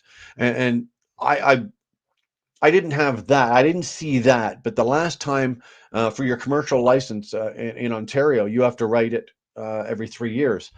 So the last time I had to go for my writing, which was last year, and write my test, it's all done on computer now, right? You go in, you take a number, they call your name, you fill out this or whatever, and then they assign you a computer. And there's probably 25 computers, right? Little cubicles, but you could see each cubicle. So I went there and I was writing, doing my test on the computer, and I finished it. And so I stood up, and then I hit, once you hit enter, then you take your number and you go back to the clerk, and then you take a seat and they call you when, they grade your test or whatever. And while I was doing that, I was walking down along the line of all these guys that were writing their test. And for the most part, they were in English, but there was one that it had to be some kind of like Islamic language. I don't know. I don't know what the language was because I don't know. But it was the one that looks like hieroglyphics and symbols and shit like that. And then there was another gentleman that was taking it in Punjabi. How are we getting driver's licenses if we can't read or write the test or in English that we're supposed to be taking? And then we're going to be unleashed in the road. So it's along the same lines, right, Khalid? That if you can't read or write that, if you can't read that test and answer the questions properly in English, how are you going to do it on the road when an MTO or a DOT officer has you pulled over? You can't. You fucking can't, and nor you shouldn't be in that truck. Bottom line. Walmart is going to either go bankrupt or charge an arm and a leg for a piece of steak. No, Checker Six, they won't. You know what they'll do? They'll third party it all out. That's what they did in Canada. Walmart in Canada doesn't own trucks. Not like they do, like you guys in the States, where you see the Walmart driver all spiffed up and he's got his jacket and he's got his Walmart truck and his da da da. They don't do that up here for that exact reason. All fucking freight up here. No, sorry, they do run they run day cabs from a terminal, like do little day cab works, shit like that. But all of their store deliveries and everything out of all of their terminals, it's all done by third party. Now it's a Walmart trailer, right? It's a Walmart trailer, same trailers as you guys got in the states, except it's got a Canadian flag on it instead of an American flag. Same trailer, um, different truck, right? They do not hire truck drivers up here for that reason. They've no responsibility, right? If a third party carrier is pulling that Walmart trailer and he wipes out, kills 200 people, that company's got its own insurance, its own da da da da, its own. Walmart will, and I'll be honest with you, from a standpoint of what we see up here, the way that accidents and shit happen, Walmart's pretty fucking smart doing that. I'd probably do the same thing. The French are the French. I agree, Mile. I don't go into Quebec very often, and if I do, I want to be getting paid for it. I don't go in on my own free will. Like if I had to, if Victoria and I jumped in the car and say we were going to visit 2-4 down in Nova Scotia, I wouldn't drive through Quebec. I'd get down through, I'd get down to Manitoba or probably Saskatchewan. I'd cross down in South Dakota and I'd go through that way. I would not step foot in Quebec if I didn't have to, if unless I'm getting paid for it. Unless I'm working, getting paid. They don't get my money. I wouldn't buy a coffee out of Quebec. I would to give them a penny on my money. Glad to hear Edmonton City Council totally brain dead yet. Isn't totally brain dead yet. Well, they're probably close, but then so's Calgary, so's Red Deer, a lot of these places. Essential travel between LAX and Chicago throughout lockdowns. Is it safe to stay in Chicago sightseeing during day now? I watched Michigan Avenue get decimated in 2020. Thank you. Coro, I don't know, man. I don't know. I couldn't tell you with the state of Chicago. It's been about probably been about a year and a half since I've been in, no, maybe a little longer than that since I've been in Chicago. But I was one of those guys. I didn't mind going to Chicago. Chicago was not a problem for me. New York City was not a problem for me. Atlanta was not a problem for me. Um, Memphis, West Memphis. I didn't go there unless I had to, but parts of Nashville. I in my entire life, I went into in my entire life. I went into California 4 times, right? 4 times in my entire life. So I didn't do a lot of California. Never been to Los Angeles in a truck or a car, so I couldn't tell you. Quality of drivers is gone, Mile 100%. It really is. But the quality of drivers has to be held, has to come from somewhere. Where are we getting the quality of drivers, right? Quebec is French only signs. That is true. Road signs are only in French. Store signs have to be French big letters, and you can have little English letters underneath. It is ridiculous. To be honest with you, it is ridiculous. Um, Goofy Bootlicker wants to know if Christie's lonely. Eh, hey, we can play hookup. It's not only that they don't speak English, these companies enslave them to make them work long hours. Checker Six, there's companies. Now, I can't say in Alberta because I haven't been here long enough, but I know when I was living and working in Ontario, what they would do is I would say and these were the Indians and they were doing it to their own people, right? So it wasn't, but it was the Indians and also the Pakistanis, right? The two. So what would happen is, let's just say I'm an Indian gentleman. I'm here. I go out and I spend $20,000 on a truck, and it's a beat piece of shit, right? And I'll buy 10 of them, and then I'll put 2 drivers in each truck. And in this case here, they're going to stay in Canada only. They're not crossing the border. So what that guy will do is he will pay, or he will take their passports and he will hold their passports, basically holding them hostage.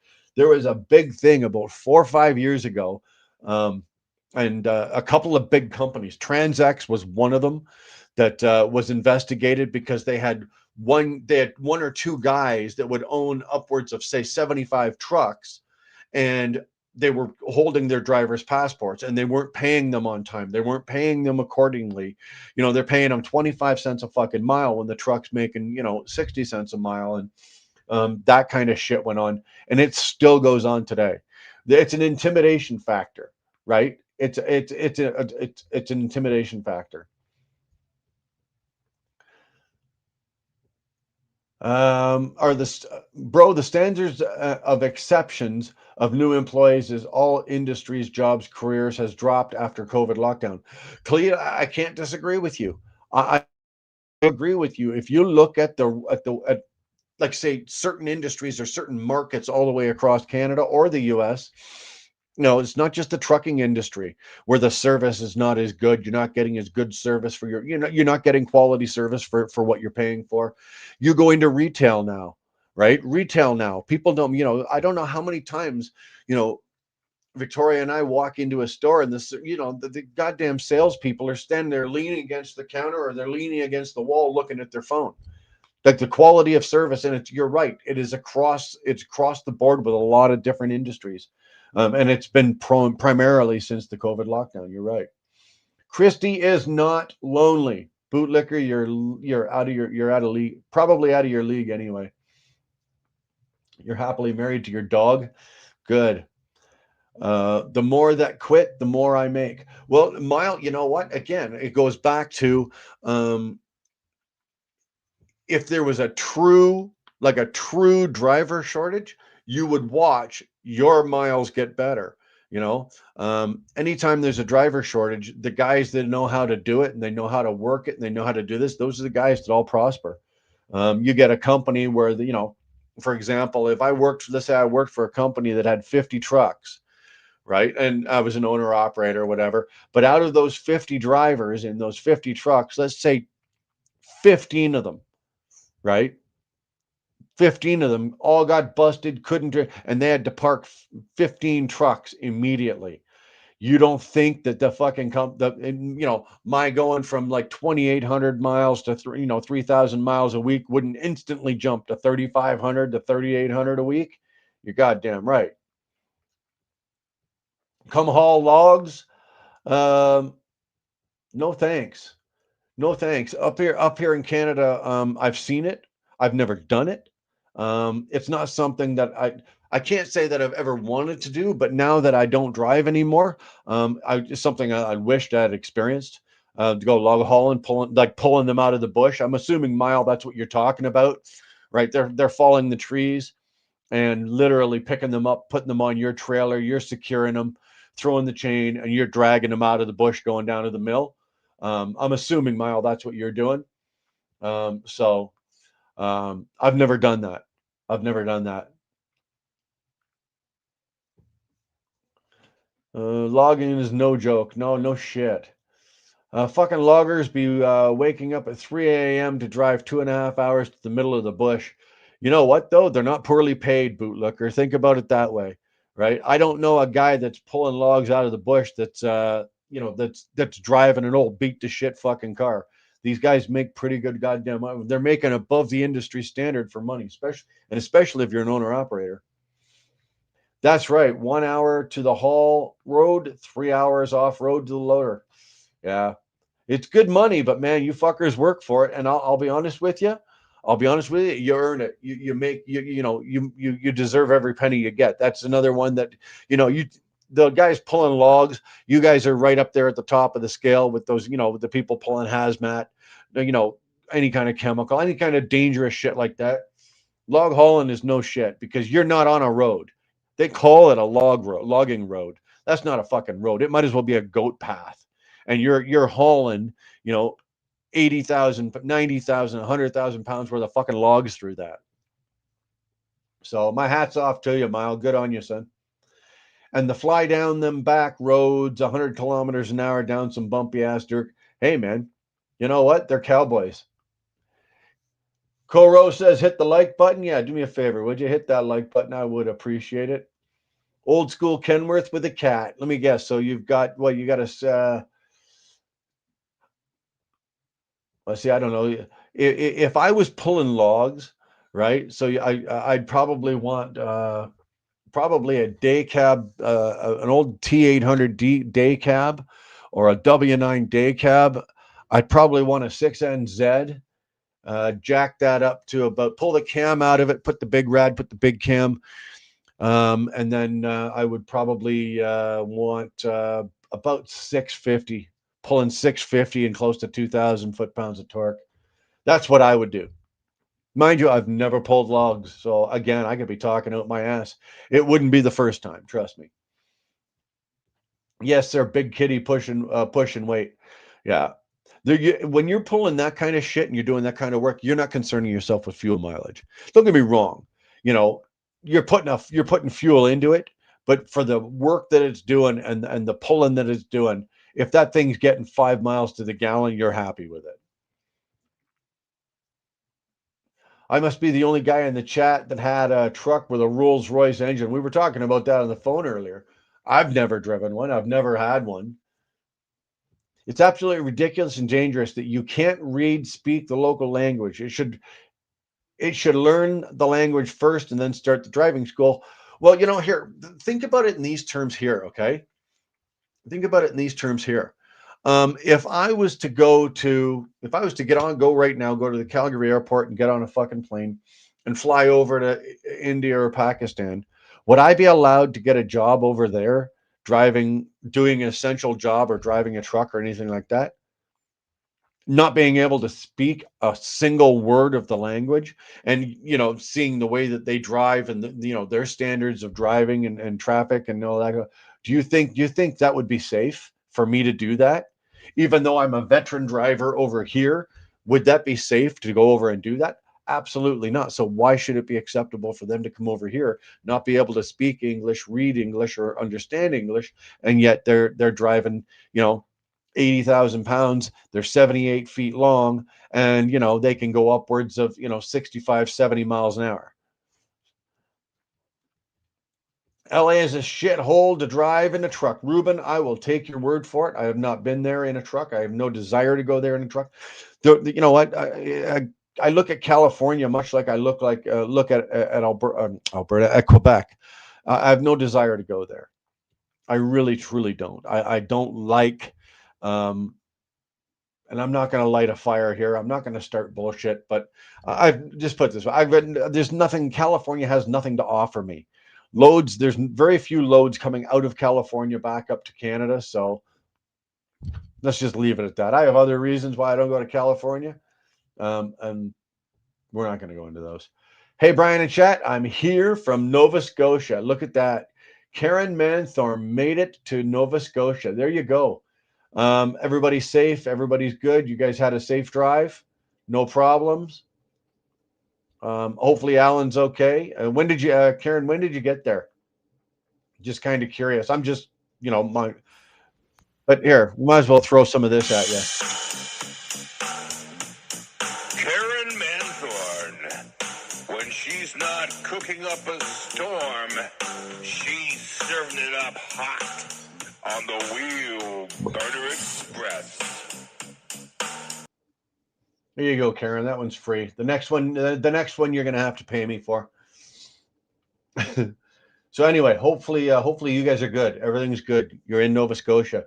Now, Karen, sit your ass down for at least 4 days and do nothing.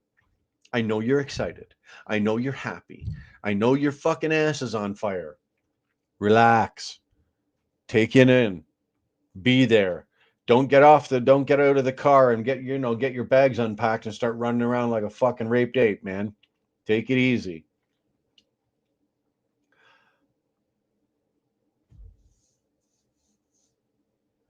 Sorry. Rolls-Royce engine A, was it a Merlin airplane engine? No. Oh, cool. I'm going to look that up. Okay, you guys are talking. Lukey Bannister, hey, Brian, please wire my 10,000 by today, right? Hey, Lukey, I tell you what. I'll get right on that. 10,000 rupees? No problem. What's that, $1.90? You tell me where to send it, and I'll be happy to send it to you. I'm in Liverpool. We have an appointment tomorrow for a place. There you go. Atta girl. No, not Liverpool, England. If we get it, we are booting back to Ontario to pack. Oh wow, it didn't take you long, eh? I'm very happy for you, Karen. I really am. Both you and Al. You guys deserve this. You really do. You know what, Mile? I call them like I see them. Like I've never done logging. I've never done it, but I've seen it. I've seen the skill it requires for you fuckers to do that. I've done ice roads. I don't know if you've ever done ice roads. That's a whole different, that's a whole different education right there. Learning to drive a truck again, because it doesn't matter how many years you've been driving on asphalt. You put 100,000-pound load on your trailer, and then you're hooking that through ice over the lakes and through the ice roads and through the bush. That's a whole different animal. So I've never done the logging, but I have done ice roading, and so I do have a healthy respect for what you guys are doing. And you know what? If you look at the physicality of the work you're doing, the danger of the work you're doing, it's the same as on the ice roads. Yeah, so I got a lot of respect for you guys doing that. Like I said, I've never done it, but I kind of wish at some point in my career at least tried it, just so I could sit here now and say, oh yeah, I've done that. I know what you're talking about, but I don't. But I do have a healthy respect for it, man. California is awesome. I wish I didn't have to move to Indiana. Well, let's say this: the state of California is beautiful, right? It's beautiful, but you don't want to live there. Why is it, David, like you're saying you're moving to Indiana, but why is it that everybody else in California is moving to Texas?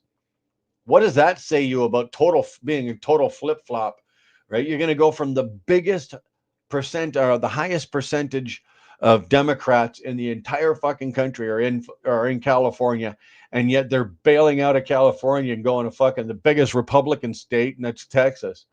How the hell does that work? What is going on in California? Yeah, California is the home of the EPA despicable place. Well, you know what? It's I joke about it all the time, right? California is a bunch of tree hugging liberal cocksucking motherfuckers, you know. And it's I joke about it, but in the back of my head, it's fucking true. You got here Friday afternoon. Okay, so you've had a couple of days to relax. Saturday, Sunday, Friday afternoon, Saturday, Sunday, Monday. All right. Loving this chat, and I work with cancer patients at chemotherapy centers. It's important for patients to go through it with non-judgmental support. I'm there for them. You know what, brother? Thanks for what you're doing. I don't well with a name like that, I can't say male, female, and I don't want to insult anybody either. But Koro, thanks for what you're doing. That's a hell of a job. That's another one of those. That's another one of those careers that I know that I could not do. You for the level of compassion that you need to do a job like that, and the level-headedness and like I swear to God, if I had to work with patients going through that after watching my mom go through it with the chemo and shit like that, I'd probably, if I worked an 8-hour shift or a 10-hour shift, I'd probably cry 6 of them. I'd be in tears watching these people go through this. So my hat's off to you as well, man. Oh damn! Do you make videos over there, Bog? No, Bog doesn't make videos. He does. He does OnlyFans, but you can't afford that. Nope, not long at all. We came with a purpose. Had a nice warm ham dinner with my mom and my son today. That's nice. That's the way to do it. California. I think Nick is talking about California. Um, it's for rich people who did well. You can't disagree. But here's how is it then that if it's such a rich place, why at certain points over the last 20 years has California been broke? Why is the state of California fucking broke? And yet, I'm not saying it is right this moment, but over certain periods of time, California has been on the verge of being like fucking Michigan, for Christ's sake, where they're ready to file bankruptcy. But yet, it's one of the richest states for income with the probably the most millionaires and billionaires and trillionaires and quadrillionaires and something heirs. How has that happened? Don't move and vote the next place into Cali. Um, it's easier said than done, CB11, because you know what? Just like Ontario, Canada or the Canadian election, the goddamn liberals, which are the same as your Democrats, the goddamn liberals won the fucking election, the last election, when they shouldn't have. And they won it. Why? Why did they win it? Probably the same reason that California keeps the Democrats keep most of the control and keep their power in California is simply just the age demographic. The older Canadians voted liberal, and you can't talk them out of it. So the goddamn baby boomers handed not just that, but they handed the election to the Liberal Party. There's no way the Liberals should have won. They bought it with their vote. They bought the votes with their immigration policies. Right, the Liberals opened up the door to everybody they could get into the country, and as soon as they came in, they were handed housing, they were handed checks, they were handed money, they were handed free health care. And all of these immigrants that came in went, oh my God, this is a wonderful place. This prime minister is and he's great. And the Liberals, and then when it came time, and they started that about 11 months before the election, when it came to elect, all those immigrants that came into the country also voted for Liberal. And then you add that to the boomers and a couple other situations, they got the fucking vote. There's no reason whatsoever that they should have got the vote. I already had words with 2 people since being here. Are those good words or bad words? Rocky Mountain ice roads are fun in the winter. I don't know if I'd want to. I don't know if I'd want to describe it as fun, but I can tell you this: I had a good time doing it. I got educated fast. Like I said, it doesn't matter how long you've been driving or how many miles you got on pavement. You know, when you've got that first ice road experience, I've got videos of it. If you go back to if probably just over a year, because was it last year's ice road? No, it's the year before. Whatever. Go back. I've got videos on there showing my very first ice crossing. Right, I got the camera on the outside of the GoPros on the outside of the camera, rolling up off the land onto the lake. So I videoed a good portion of my ice roading while I was up there, and I made videos and put it all up there. So go check that out if you're ever curious about what ice roading is about. Brian, me and Robert will move to Alberta. Doors always open. I'm a chick, proudly been working since I was 9 years old, now over 50 years old. There you go. Proudly working. Wow, you don't hear that from many people, right? You really don't hear that. I've been proudly working since, 2000 and whatever. You just, I like the way you just said that. Did I hear OnlyFans? Yeah, bootlicker, relax. You don't have enough money. Damn quadrillionaires, I tell you. Well, I don't know. Mile, how many zeros is a quadrillion? I don't even, is that a number? I think I made that up. I don't even think that's enough. I don't even think that's a number. Shut up, you don't know California. Well, Janice, you know what? You could be nice about it. You could ask me and say, "Hey, what is it about California?" And then you could say, "I don't think you know what you're talking about." You could have been a little politer about that. But Janice, you know what? Thanks for your opinion. It's like an asshole, and yours is stinky, so don't worry about it. Come on in, sit down, shut the fuck up, learn something, maybe teach us something. But you know what? Hey, be a little politer, and I'll be polite back to you. If you're gonna be a fucking stun cunt like this, then I'm just gonna fucking come at you. California is full of trannies. No, it's not. Well, they're there, but fuck, I don't know about you, but they got trans people everywhere. In Canada, even in the U.S., it's not just California. Okay, you got trans everywhere, and so what? So what? Again, this is just my opinion. So what? You got trans people, big fucking deal. You know what? I don't give a shit what a trans person is doing. If they're transitioning from male to female, or transitioning from female to male, I don't give a shit if you want to be identified as a them, they, that, their, fucking lamppost, free post, anything you want. I don't care. As long as you don't cram it down my throat. If you want to call yourself a male, call yourself a male. You want to call yourself a female, call yourself a female. Don't ever come at me and say, this is my belief and this is how you're going to teach me. You're going to talk to me and this is how you're going to treat me and you're going to respect me for. Don't ever tell me that. I will make my own decision on how I feel. But otherwise, you're free to do whatever you want. I don't hold it against you if you're trans. I don't hold it against you if you're gay. I don't hold it against you, whatever. As I've said before, you come into this chat, sit down, relax. You can do whatever you want.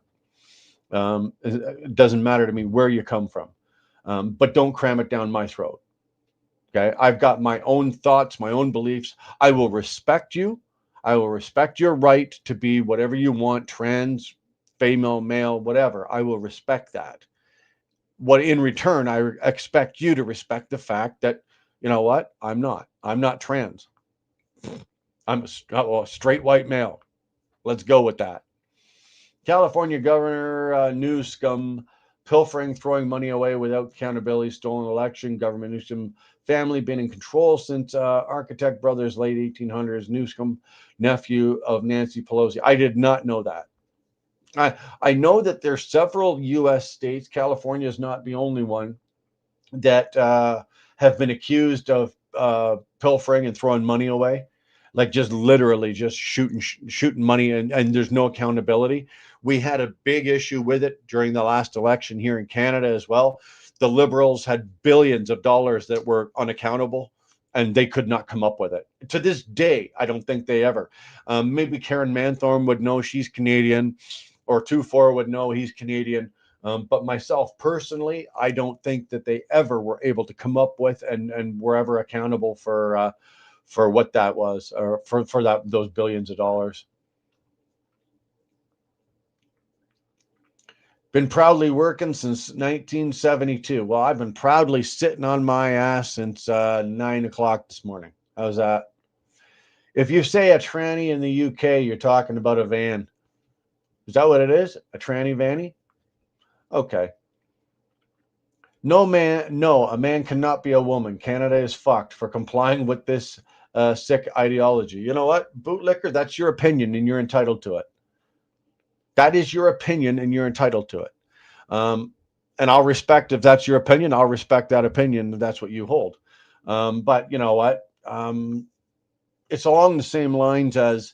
Um, I'm not about to walk into off the deep end into something here. I really don't want to. Let's just say that's your opinion, and you're entitled to your opinion, and I will respect the fact that that's your opinion. Whether I agree with it or not, that's a different story. But I will respect that that's your opinion.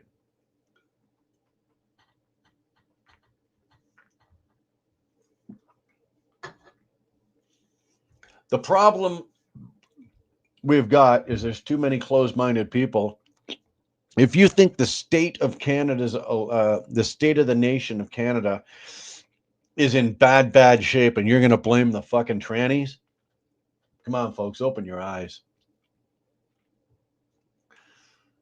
My pronouns are asshole and dickhead. Well, Terry, we've known that for years. Holy shit. Freya, same with you, 2-4. Yeah. Asshole, dickhead, and fucker. Whenever I send 2-4 a message, I usually start it off, hey, fucker, what's going on? Or hey, fucker, this. So that's just between 2-4 and I. What's that? Yep, chemistry. Whatever. Remember that blowing a tranny was car trouble. Yeah, exactly. Exactly. Back in the day, if you blew your tranny out, well, guess what? You were having a car issue. Nah, just a moron. You know what? Say what you want. Say what you want. It again, I'm trying to find words because I'm not politically correct most of the time, but I don't want to start a shitstorm because I'm going to be winding this show down, this down probably in the next 15 minutes, and I don't want to get off on a fucking tirade. I really don't. Okay, but I think what an issue, especially for somebody of Gen X, being my gender, or my male, white male, Gen X gender. I think one of the problems that we have is people are closed minded, and people are just too goddamn busy, worried about what other people are doing. That's funny, Crag Rat. People are too busy worrying about what everybody else is doing.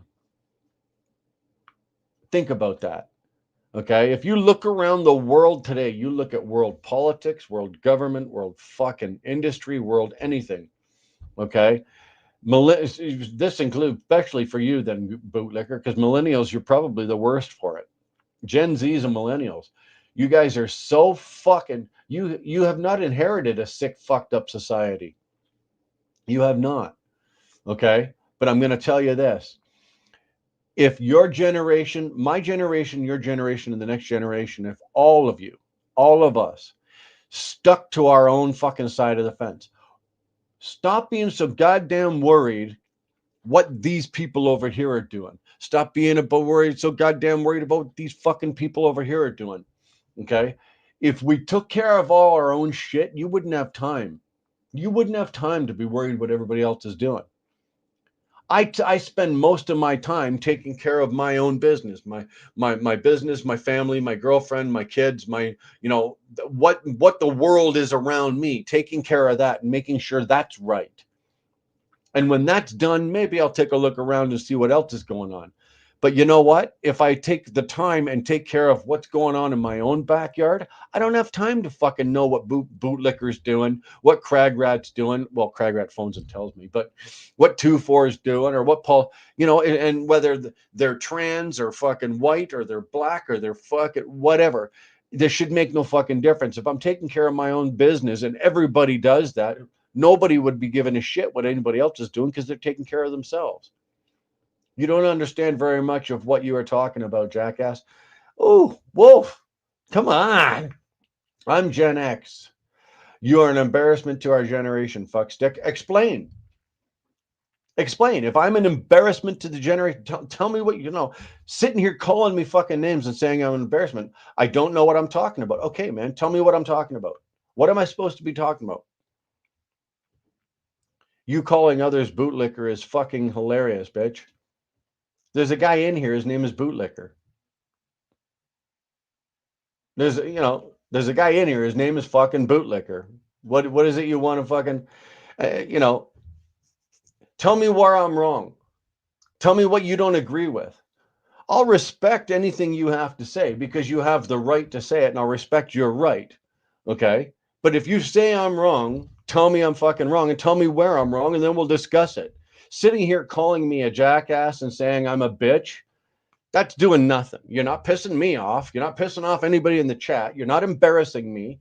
All you're doing is sitting there in your Spider-Man underwear in your fucking mom's basement wondering, look at that. I got my name on the screen. I called him a bitch.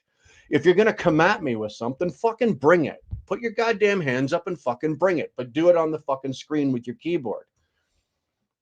Be a fucking man.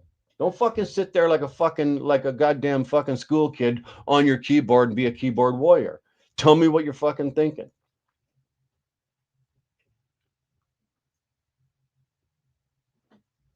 That's all I'm asking you. If you don't like what I'm saying, that's fine. I don't have a gun to your head. I'm not making you sit there, and holding a gun to your head and making you watch me and listen to me right now. You've got the option to just scroll on, Jack. So fucking do it if you don't like what I'm saying.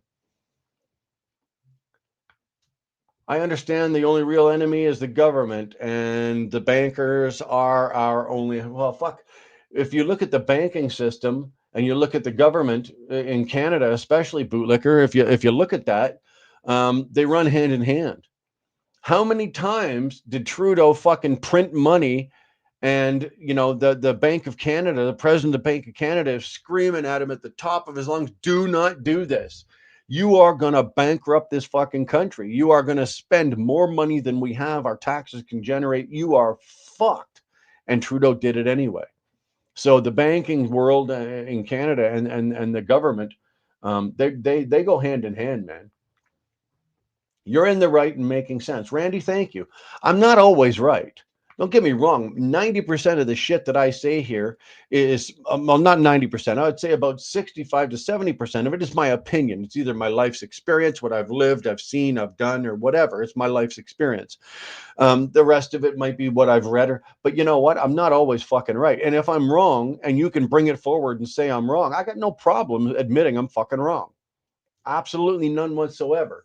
But if you want to sit here and just call me names and say I'm an idiot and I don't know what I'm fucking talking about, instead of telling me I'm an idiot and I'm a bitch and I don't know what I'm talking about, tell me where I'm wrong. He's vanished. He's fucking gone. Lots of documentaries during the 2020 Epoch TV covered China's agenda for the USA. One by one, they lined us up. Trans-related and global warming are all distractions. We've all more in common. Koro, that's a big fucking mouthful. But I think if you and I agree with you, if you look at the Chinese agenda, here's an example, okay? And this is just a big example right now. If China called in the note that America owes them, America would be a third world country below Panama. Okay? America would be a third world country below Panama. They'd be broke, bankrupt. Canada would instantly be a fucking superpower if China called in that note. So what has China been doing? Anybody know what China's been doing to the United States over the last few years? Come on, you fuckers. There's 63 of yous in here, and probably 60 of yous are Americans. What's China been doing in the United States? And it's been hurting you.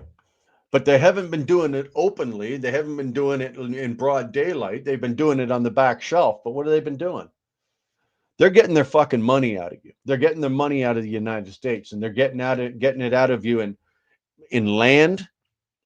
Okay, it's not just Bill Gates and fucking Elon Musk and all those assholes that are buying up all that land. Okay, a lot of the land running along the west coast of fucking United States, all the way from Portland all the way down to the fucking Mexican border, that's all Chinese fucking land. They own it. Their corporations or its shells or what, but the Chinese own it. Oil. Uh, there's now oil companies in America that are Chinese oil companies that are rebranded, remashed, and opened in the United States, and they're pumping American oil, and it's a Chinese fucking company. They're doing a lot. They're getting their money out of you, and you don't even know it, and then that's what they're doing. But like I said, if they were to turn right now and say, okay, we're calling in the note that America owns, you guys would be screwed. So would Canada. Don't get me wrong, Canada would be just as screwed if they did it to us. Mind you, our number is nowhere fucking close to what the United States owes. Absolutely not. They're stealing jobs. Well, they're doing that as well. And the example was that new motor plant that they were putting in Windsor. That the Chinese company put in this thing, and they were supposed to hire all X amount of numbers of Canadian residents to work in this plant, and turned out that none of them were. Right? They were shipping their own people over, and they were filling the plant with the Chinese. So yeah, I smashed the brains out of the like button. I appreciate that. I really do. Sucking the money out of U.S. farms and houses, Richard, they're doing all of it. All right. There's a lot of things that are going on that people are going, oh, that's the government fucking us. It's not necessarily always you guys sometimes give the government a little too much credit. Okay, they're not. There are some bright people in there, but they're not the most. There's a lot more people that are smarter in the general population than there is in the government. Shannon Thomas Trucking, good to see you back, baby. All right, you got me from Alabama to Tennessee, Wheelburner. Who wants to fight? I'll go rounds. Bring it on. I'm feeling a little feisty tonight, Shannon. I've got it here. It's ready to go. Somebody's just got to light that fucking fire, man. I feel a good. Shannon, you remember those days where the wheel burner rants would go? I feel a rant in there. I just haven't the fucking flame had the flame hasn't been lit yet, but it's there. Put your dukes up, woman. Good luck with that. Bootlicker, my money's on her. You suffer from what the sinophobia? Seek help. Terry, I don't know what sinophobia is. Yeah, what's sinophobia? The Chinese are gonna get you. Boo. Chinese aren't gonna get me. They've already got me, fucker. What's the matter? They got you too. What companies do? If China owns companies in the US, we should be public. Richard, here's the thing. You don't know. I don't know that this is overreach that's been going on, and it's happening in Canada as well. There are Chinese companies.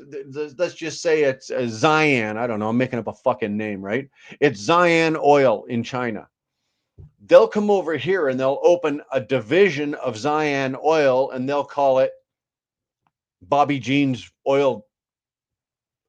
So then they'll have Bobby Jean's Oil. Then Bobby Jean's Oil will subdivide into 2 or 3 different companies as well in the oil business. And next thing you know, they're all pumping oil, but the mother company that owns all of it is sitting over in fucking China. And we've got instances of it here in Canada where I can't remember just off the top of my head what the names of these companies were. There was quite a few of them, but it's going on. It really is. Don't talk about rants, Brian. You might awaken the tyke. You know what? It's been a while since I've really ripped one out, but China gonna probe your booty hole. They're welcome to try. Epoch Times is free to watch on YouTube. Lots of easy to enjoy documentaries and short news channels on there. I've never even heard it. Like American companies do everywhere else. You know what? OK Simpson, excellent point. China is guilty of doing it, but so is the United States, so is Canada. But we're talking about on a scale here that the Americans don't do it on the scale that the Chinese do, right? Okay, Simpson, I don't know if you were here a few minutes ago when we were saying, but I said if China called in the debt owing that America has, United States would crash instantly. There would be no like, oh, it would slowly just fucking fall. No, it would instantly fucking crash, and you'd be a third world country under Panama inside of fucking 7 days. And that's unfortunate. That's unfortunate. So what does China do? China do they want to call in that note? No, because if they call in that note, then the stop of goods and trade and all that shit stops. And China needs that. But as that's happening, the debt from the United States to China increases. Well, how does that ever level out? Is that debt ever going to be paid? No, China knows that. So what do? They come into the United States, they come into Canada. Um, there's my pizza. It just buzzed. So my pizza's going to be here shortly. But they come into Canada, they come in the United States, and what do? They start doing business in the country as a company in Canada or in the United States, not necessarily as a Chinese company. Like I said, they're coming in as ABC fucking oil or Jimmy Bob's oil or whatever the fucking business is. They're coming in under a subsidiary, and that's how they're doing it. Now, there's not just one level. It's probably multiple levels. So the main Chinese company over in China starts here, and then they might have a division over in, say, France, and then from France that division will purchase a division over in fucking whatever, Germany. Then Germany's division will have, oh, we've got a great big opportunity. Our division in Germany has a great big operation, big bid on a job over in Canada. And then that's how they'll get here. At the end of the day, when all the money finally finishes rolling up that hill, where is it going? The main Chinese company at the top. So that's kind of how that works. There's a lot more to it, folks. Like, I'm not sitting here saying that I've got fucking scales and charts and all this shit, and I know the dollars and cents and exactly how it works. But this is, just the gist of it. There's more to it. You can go online and find out more about this shit if you want. It's a conspiracy and nothing to see here. Go back to sleep, fuckers. Exactly, right? They buy the mineral rights. Richard, they do a lot of that. Mineral rights, oil and gas, man. The Chinese have fucking the market cornered, right? You watch. You think the fucking Russians are up there? Nope. China. I'll take the bet on China calling the note. Bruce, that you don't want to be here because, well, Bruce, if China does call, if you're an American and China calls that note in, you'll be phoning me asking me to rent a room and adopt you from there and bring you into Canada. China is in it for the long haul. I absolutely agree. Absolutely agree.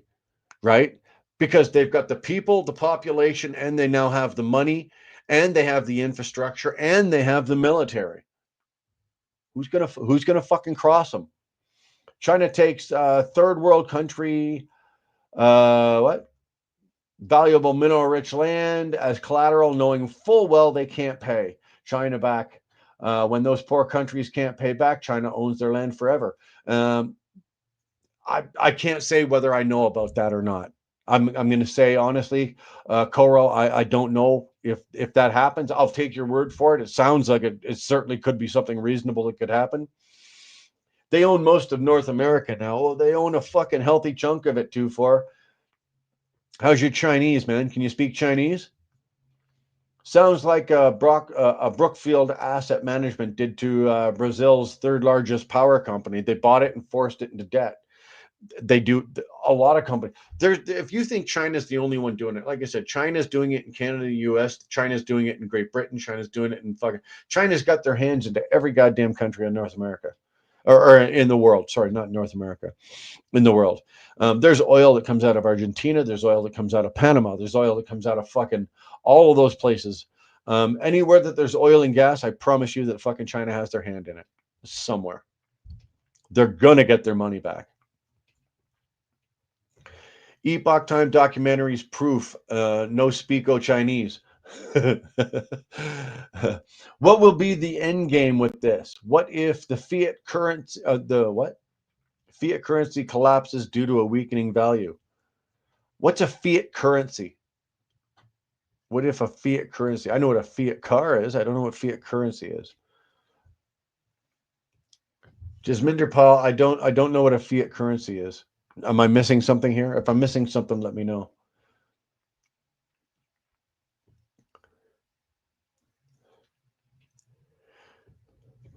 China is not relocating their business in the United States. Why would they locate to a hostile environment? You're living in dream world. No, Terry, I'm not. I'm absolutely not. And yes, they are. They've Jesus Christ, Terry, in Canada, China had fucking police stations here.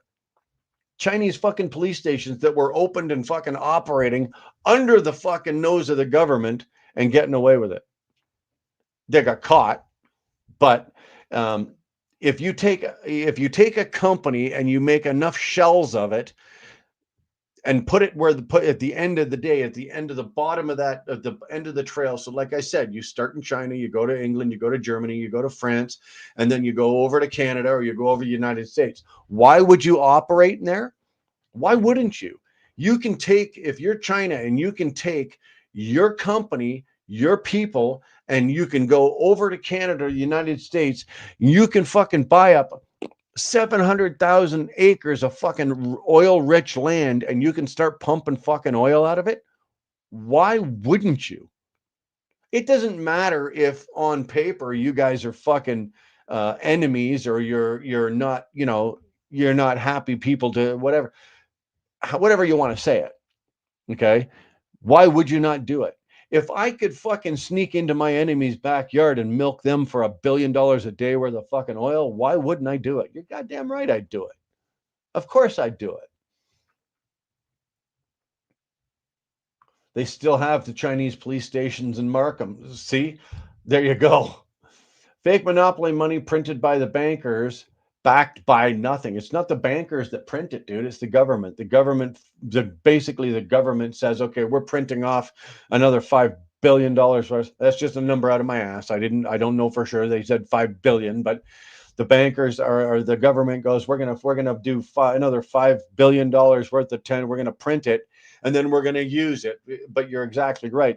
There's not enough tax revenue or sales from that country to make that up. Which then what does that do? It then inflates or increases inflation. It increases everything goes up with that because you have to try to generate the dollars back to cover that 5 billion, which you will never recover. The government borrows from the Central Bank of Canada, right? But only the Prime Minister can say, fuck the Bank of Canada, I'm just print the money. And the CEO or the president of the Bank of Canada, even if he tries to say no, it's not going to happen.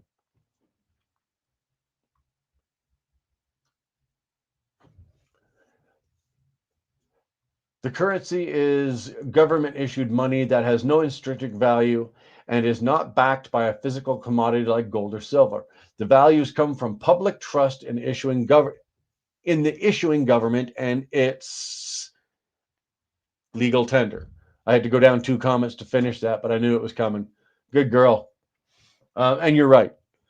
You're right. When they took us off the gold standard and there was nothing to back that, what are you backing? What is the government backing these dollars with? At current moment in Canada, it's air and it's hot air. We don't have the population or the ability to generate the tax revenue or the sales revenue of products going out of this country with a tariff. We just don't have it in Canada. So if you print example, $5 billion worth of fucking money, and you put it out there, there's nothing backing it. It's fucking worthless. At the end of the day, somebody else has got that cash and they're going to come to you and try to cash it in. They're going to want that, exchange or whatever. They're going to want the fucking money. And what happens then? Oh, again, inflation goes up, taxes. It's a never ending story. The money never gets covered. And if you look all the way down the line, somebody is always blaming somebody else. Nobody takes responsibility for it. Bank creates fake money in spreadsheets that takes us 30 years to pay back in mortgages. Banks are printing money. You know what, Jasminder Paul, I agree with you. Absolutely. If what you say is true, then why would China opening industries in the United States be a bad thing? Employment, taxes, and but they're taking the money out of the country. They're not reinvesting it into their country. They're not, if China, for example, is opens up an oil branch company in the United States and they start pumping, that's your crude, that's your oil, that's your money. An American, it should be supporting America. It should not be supporting at the end of the line when that money makes it all the way up that fucking pipeline. The money is going into the Chinese pockets. I don't know if you agree with that or not. I don't agree with that. If I'm an American, and I'm not, for fuck's sakes, I'm a Canadian, but if I was an American, there's no goddamn way I would want anybody taking our money out of our country, right? That's what happened. That's what John Deere did, or not. Sorry, not John Deere. That's what a lot of the car companies did. They started moving all of their business and all their shit into Mexico. Why? Because it was cheaper to fucking do. It doesn't work like that with oil. You can't fucking. Sorry, my pizza's here, so you can't fuck around like that. Terry, I appreciate you. And you know what, man? I like what you're saying. I appreciate you. We can agree to disagree. Like I said, I'm no fucking economic expert, but there are certain things that I've picked off over time and over years, and certain things that I kind of follow. And one of them is the Chinese market, right? And what the Chinese do and where they put their money and where they more not or where they put their people, but more importantly, where they put their money and what they do with that money. And as they get it, they take that money and they get it out of the US ground or out of Canadian ground, whether it be oil or gas, they get it out. Yes, they're going to pay some people and they're going to pay some jobs, but at the end of the day, that if they're taking $1 billion a day out of the ground, 3/4 of that billion is going back to fucking China. Only $1 billion of it, or only 1/4 of it, $250 million of that is paying Canadians taxes, da da da da da. The rest of it is going back to fucking China. I want all of it to stay in Canada. And if you're American, you should want it all to be in America. And if you're fucking Chinese, you'd want it all to stay in your country too. The Federal Reserve has nothing to do with the U.S. Government. The dollar is backed by the United States government. Canada could do the same thing. You're wrong again. Who's okay? You're saying it's backed by the government, but it has to be backed by a fucking solid currency. Okay, you can't just say it's backed by the government and the government is saying, yes, we've got it covered. What are they covering it with, Terry? That's why when we were on the gold exchange, every dollar printed in the United States was fucking accounted for and was backed by gold or silver, but mostly gold. They took us off the fucking gold exchange. What is it backed by? You need a solid entity worth value to back the fucking dollar. If there's nothing there, what are you backing it with? Just saying the government backs it is not enough. The government doesn't have money. The government doesn't, all the money that comes into the government is our money. It's our fucking taxes. And that covers all of our roads, our education, our fucking medical, our all the way down the fucking line. Okay. It's not there to cover the currency on top of that. Do you know how much fucking US currency is floating around the world right now? And there's nothing backing it. Canada's the same way. Most of it is unrealized investment. Yeah, kind of. What do you think about Australian painter? About the Austrian painter? Don't have a clue. Okay, well, Terry, agree to disagree. Appreciate you being here. Do me a favor, Terry, subscribe and come on back. I'd love to talk to you some more. I'm not going to fight with you. I'm not going to argue with you, but we can debate, and as long as we're polite and we're good about it, man, I got no problem with that. Come on back. I'd love to talk to you again. U.S. is ran by Israel. I wouldn't go that far. Each citizen is responsible for a percentage of the national debt. You're Googling your ass off right now. Our lives cover the debt. How is that possible? One body covers how much? So what do? Do they put a dollar value on a human body and go, okay, now this person between this time they're born and the time they died, they're responsible for covering this amount of debt worth of tax revenue? That won't work. Anyway, you know what? Guys, girls, children, people, whatever, whoever we got in here, man, I appreciate you being here. But my dinner's ready and I'm going to go get it because I'm fucking starving. With that, man, thanks. We'll see you probably in a couple of days. I'm not going to be live again until probably Wednesday. Wednesday morning, we'll be back live again doing our morning thing. Today was just a one off that I had some time. So, you know what, man? I appreciate everybody for hanging out tonight. You guys, for the Canadians that are celebrating Thanksgiving, hope everybody had a good holiday. Everybody else, man, it's Monday. It's first day of the work week. Hope everybody had a good day, productive, made some money. You're all got home safe to your families. With that, man, I'm going down to spend some time with mine. I'll see you later.